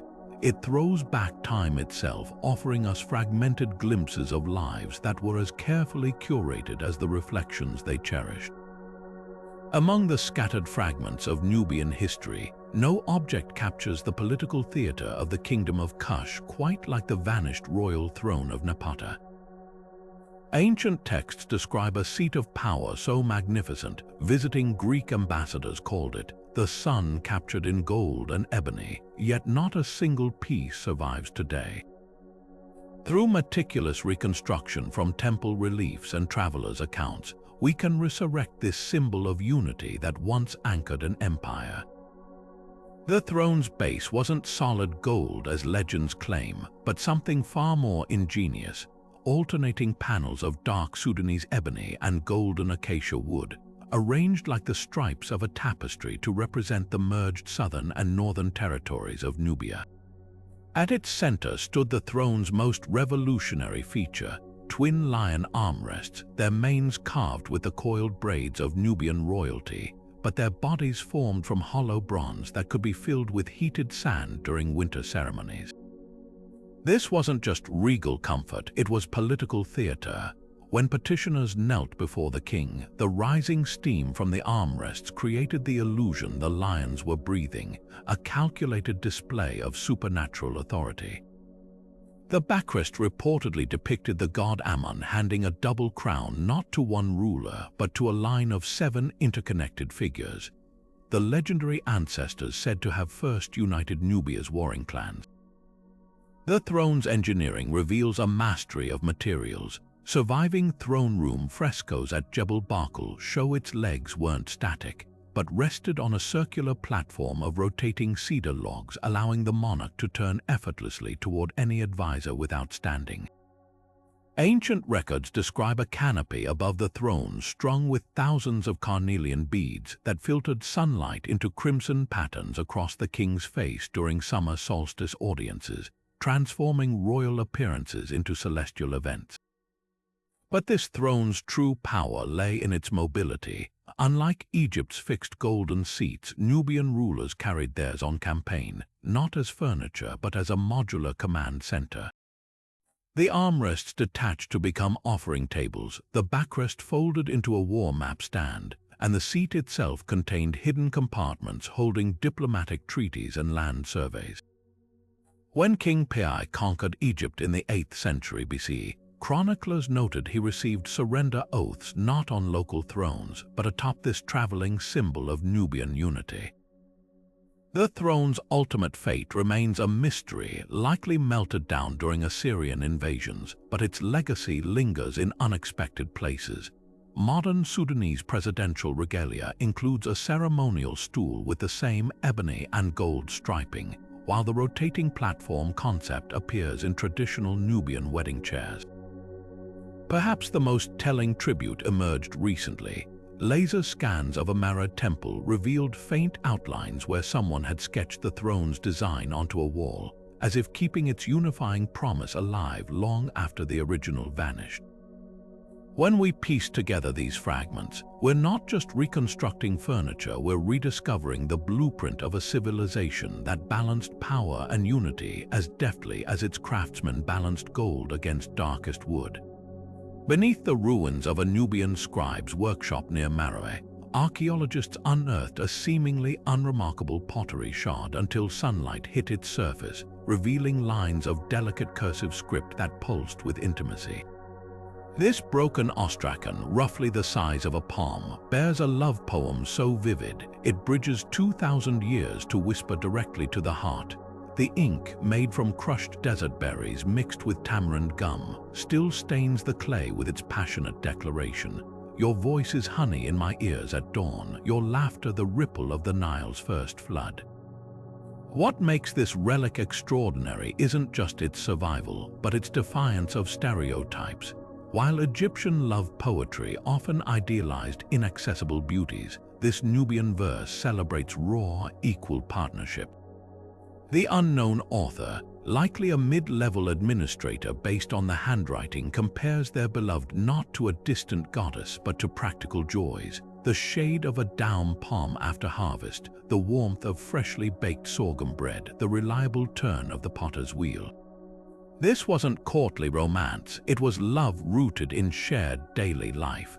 The poem's structure reveals cultural values. Unlike Egyptian verses with rigid meter, these lines flow like conversation, their rhythm mirroring the call and response songs still sung in Sudanese villages today. The spacing tells its own story. Words crowd together at emotional peaks, then sprawl lazily during tender passages, as if the writer's hand trembled or slowed with feeling.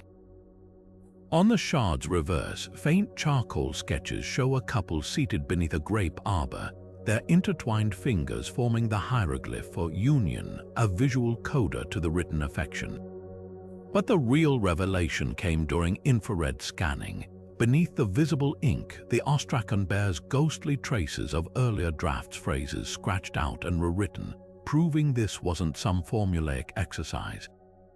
One particularly poignant edit changes your beauty to your clever hands, a shift from physical praise to admiration of skill. Even the choice of medium speaks volumes.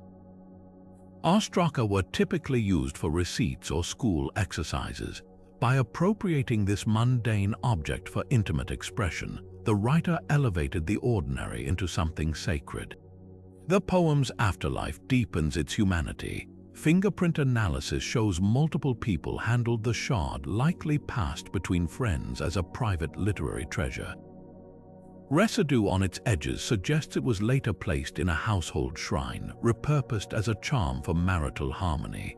When you hold this fragment today, you're not just holding ancient words. You're cradling proof that across millennia and civilizations, love's language remains stubbornly, beautifully human, written hastily on whatever surface was nearest, then kept close long after the kiln's fire cooled. Hidden in the tomb of a Nubian high priest at Kawa, a cache of falcon-shaped pectorals gleams with the weight of divine metamorphosis, gold feathers individually soldered to create the illusion of mid-flight movement, their ruby eyes catching fire in torchlight. These weren't mere decorations, they were theological arguments in metal. While Egypt's Horus falcon stood stiffly hieratic, Nubia's versions pulsed with lifelike energy, their wings swept back as if diving toward worshippers. The genius lay in the details, tail feathers patterned after the endangered Lamurja vulture native to Nubian cliffs, and talons clutching not the Egyptian Shen ring of eternity, but a Meroitic sun disk encircled by local zodiac symbols. The deeper magic unfolded during rituals. Infrared scans revealed these jewels contained hidden compartments, some holding Nile silt mixed with incense, others layered with thin sheets of magnetite that would subtly vibrate against the priest's chest when near the temple's magnetic north alignment stones. Imagine the sensory theater. As the priest chanted hymns to Horus Re, the falcon on his breast would literally quiver as if alive, its golden wings scattering light across darkened sanctuaries. This wasn't just worship, it was stagecraft of the divine, but the theological rebellion ran deeper.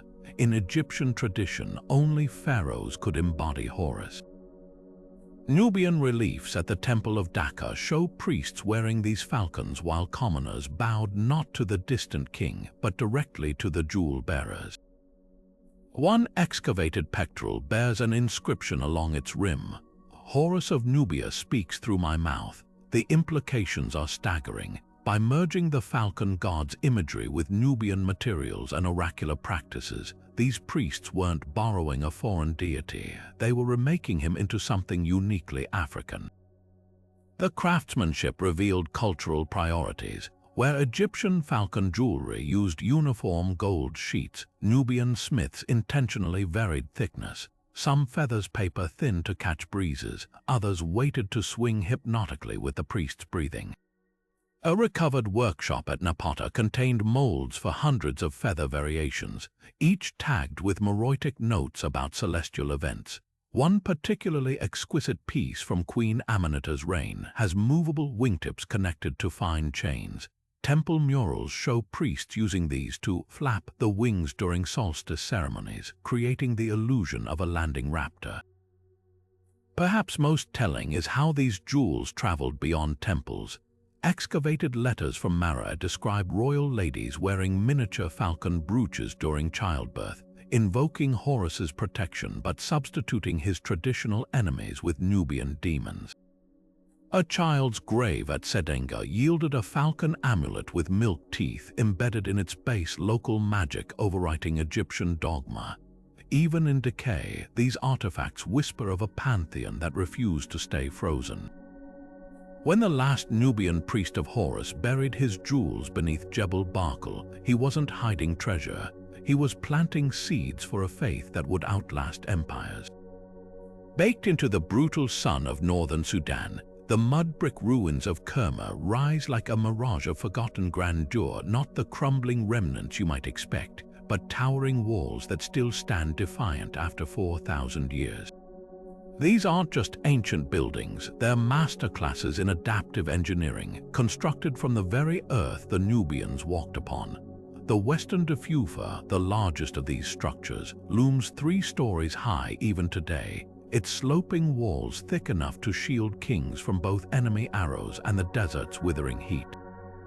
Unlike Egypt's stone monuments, which relied on slave labor and quarried megatons of rock, Kerma's architects worked with humility and genius, transforming Nile mud, straw, and water into a fortress that outlasted empires.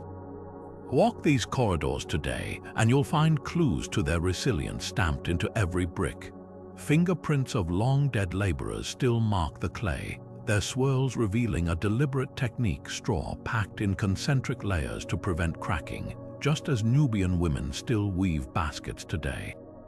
The bricks themselves vary in composition. Those near the base contain crushed limestone for stability, while upper layers mix in lightweight chaff to reduce stress on the walls. But the real innovation lies beneath your feet. Excavations uncovered a hidden grid of palm log beams acting like rebar to distribute weight and absorb seismic shocks, an ancient precursor to earthquake-proof architecture. The palaces weren't just sturdy, they were sophisticated climate control systems. Walls curve inward to create natural airflow channels, funneling desert breezes into interior courtyards where water channels humidified the air.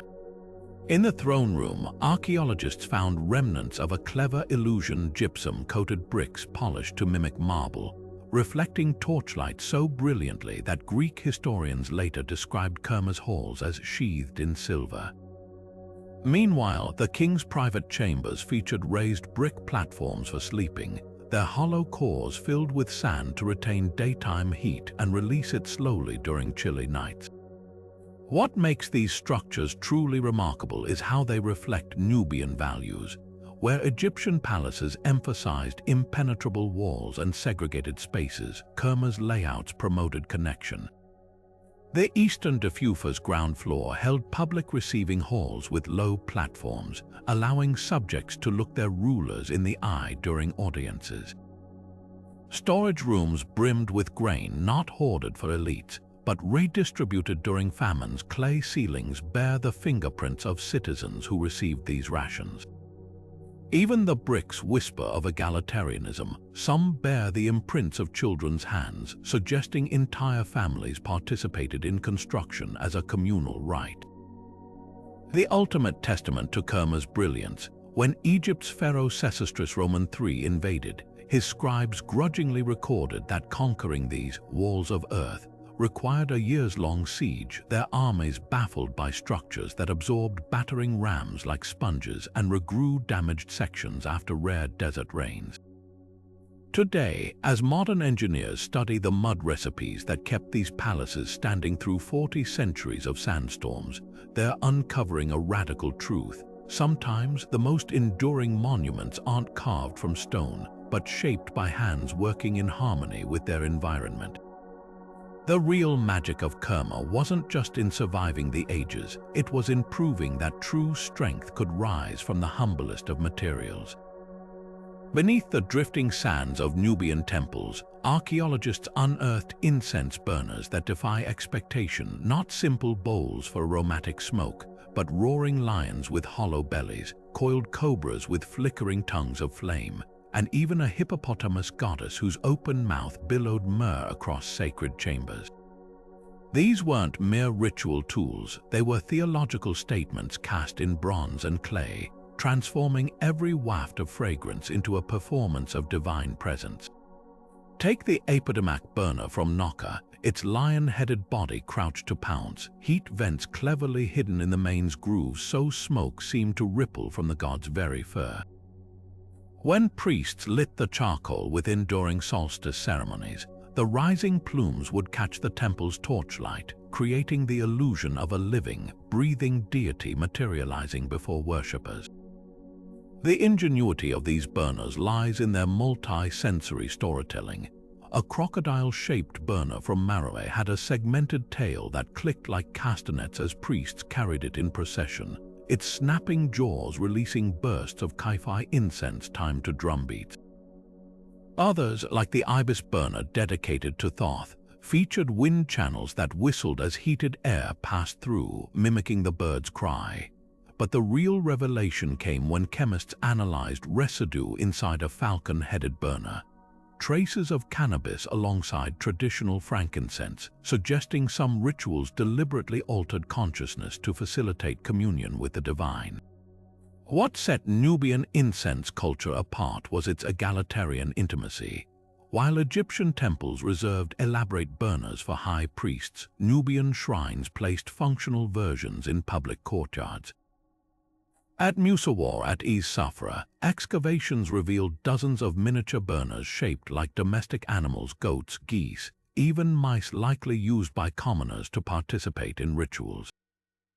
Some bore thumbprints on their bases where devotees had pressed aromatic pellets into the hot metal, leaving behind DNA traces that prove men, women, and even adolescents all took turns feeding the sacred flames. The burners also served as diplomatic passports. A cache found near the Red Sea contained incense vessels blending Nubian lion motifs with Roman acanthus leaves, their chambers designed to burn Arabian myrrh and Indian sandalwood simultaneously. Trade records from Meroitic describe Kushite envoys gifting elephant-shaped burners to Parthian nobles, their hollow backs ingeniously doubling as liquor decanters. A cross-cultural cocktail party where religion and statecraft mingled as seamlessly as smoke and air. Perhaps most astonishing is how these artifacts bridge ancient and modern spirituality. At a Coptic monastery near Dongola, archaeologists found a 7th-century Christian censer crafted from a repurposed apodemak burner, its lion head now crowned with a cross. The incense recipe inside remained unchanged, still the same desert herbs Nubian priests had used 1,000 years prior. When monks today swing their brass censers during Mass, the swirling scents carry echoes of rituals older than the Gospels themselves, proving that some devotions transcend the rise and fall of empires.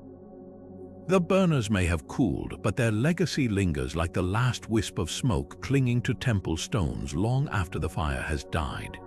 Carved into a forgotten pillar at the Temple of Amun in Jebel Barkal, the cartouche of King Pi doesn't just enclose a name, it traps a seismic moment in history. This oval frame, its hieroglyphs chiseled with deliberate precision, announces the reign of the Nubian ruler who didn't just invade Egypt but rewrote its destiny. At first glance, the symbols follow traditional Egyptian form. The sun disk of Ra, the reed leaf of kingship, but look closer. The falcon perched atop the cartouche isn't Horus of Egypt, but the Nubian Horus Emakhit, Horus of the horizon, his wings swept back in mid-flight as if frozen in the act of conquest. This cartouche marks more than royal vanity. It's a political grenade tossed into the heart of Egyptian tradition. Where pharaohs before him used the oval to assert divine birthright, Pi's version flaunts his outsider status. The glyphs spelling his name, Pi, beloved of Amun, are framed by 2 palm trees, a distinctly Nubian motif symbolizing his homeland's life-giving date groves. Even the oval's shape rebels, it's elongated vertically, mimicking the silhouette of Jebel Barkal rather than the rounded loops of Theban cartouches. This was no accident. By reshaping Egypt's most sacred royal emblem, Pi declared that Nubian identity wouldn't be erased by conquest, it would redefine what power looked like. The story behind this cartouche reads like an epic. When Pi marched north in 720 BCE, Egypt was fractured, its delta ruled by squabbling warlords. His victory stela at Jebel Barkal recounts how he crushed these rivals not through sheer force, but by out-Egyptianing them. He embraced their rituals while subverting them, purifying himself in the Nile before battle like a pharaoh, but wearing the leopard skin cloak of a Nubian high priest. The cartouche's placement tells its own tale. Rather than overwrite existing names at Karnak as conquerors often did, Pi had his emblem carved beside them, creating a visual lineage that positioned him as Egypt's restorer rather than its destroyer. What makes this relic revolutionary isn't just its symbolism, but its afterlife.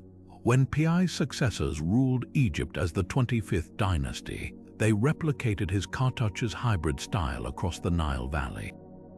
Archaeologists have found versions where the Nubian palm trees are replaced by papyrus stalks, a clever concession to Egyptian iconography, but the verticality remains a silent insistence on Kushite identity.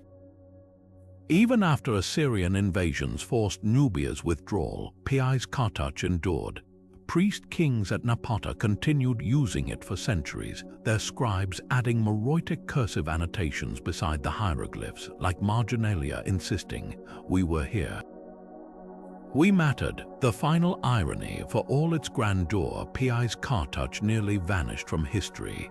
19th century explorers dismissed it as crude imitation, assuming no African ruler could authentically master Egyptian art. Only when linguists deciphered the accompanying victory stela did the truth emerge. This wasn't mimicry, but deliberate reinvention. Today, as laser scans reveal tool marks showing Nubian craftsmen worked alongside Egyptian artisans, the Kartach stands as both relic and reckoning proof that history's pen doesn't belong solely to the conquerors, but to those who dare to recast its ink in their own image. For centuries, the prevailing narrative insisted ancient Africa was a passive bystander in the grand march of civilization, a continent of simple societies waiting to be enlightened by outsiders. But the relics we've explored today scream a different truth. From Queen Amanishakheto's golden amulet whispering of global trade to the singing bronze of Apodimac's lion-headed statue, these artifacts don't just fill museum cases. They dismantle stereotypes with every gleam and glyph. Consider the precision of Nubian iron rings, engineered to turn archers into human artillery centuries before Europe's longbows, or the audacity of Meroë's pyramids, their steep angles declaring independence from Egypt's architectural shadow. These aren't crude imitations, they're blueprints of a civilization that didn't just participate in the ancient world, they shaped it. What's truly revolutionary isn't just the sophistication of these objects, but what they reveal about Nubia's worldview.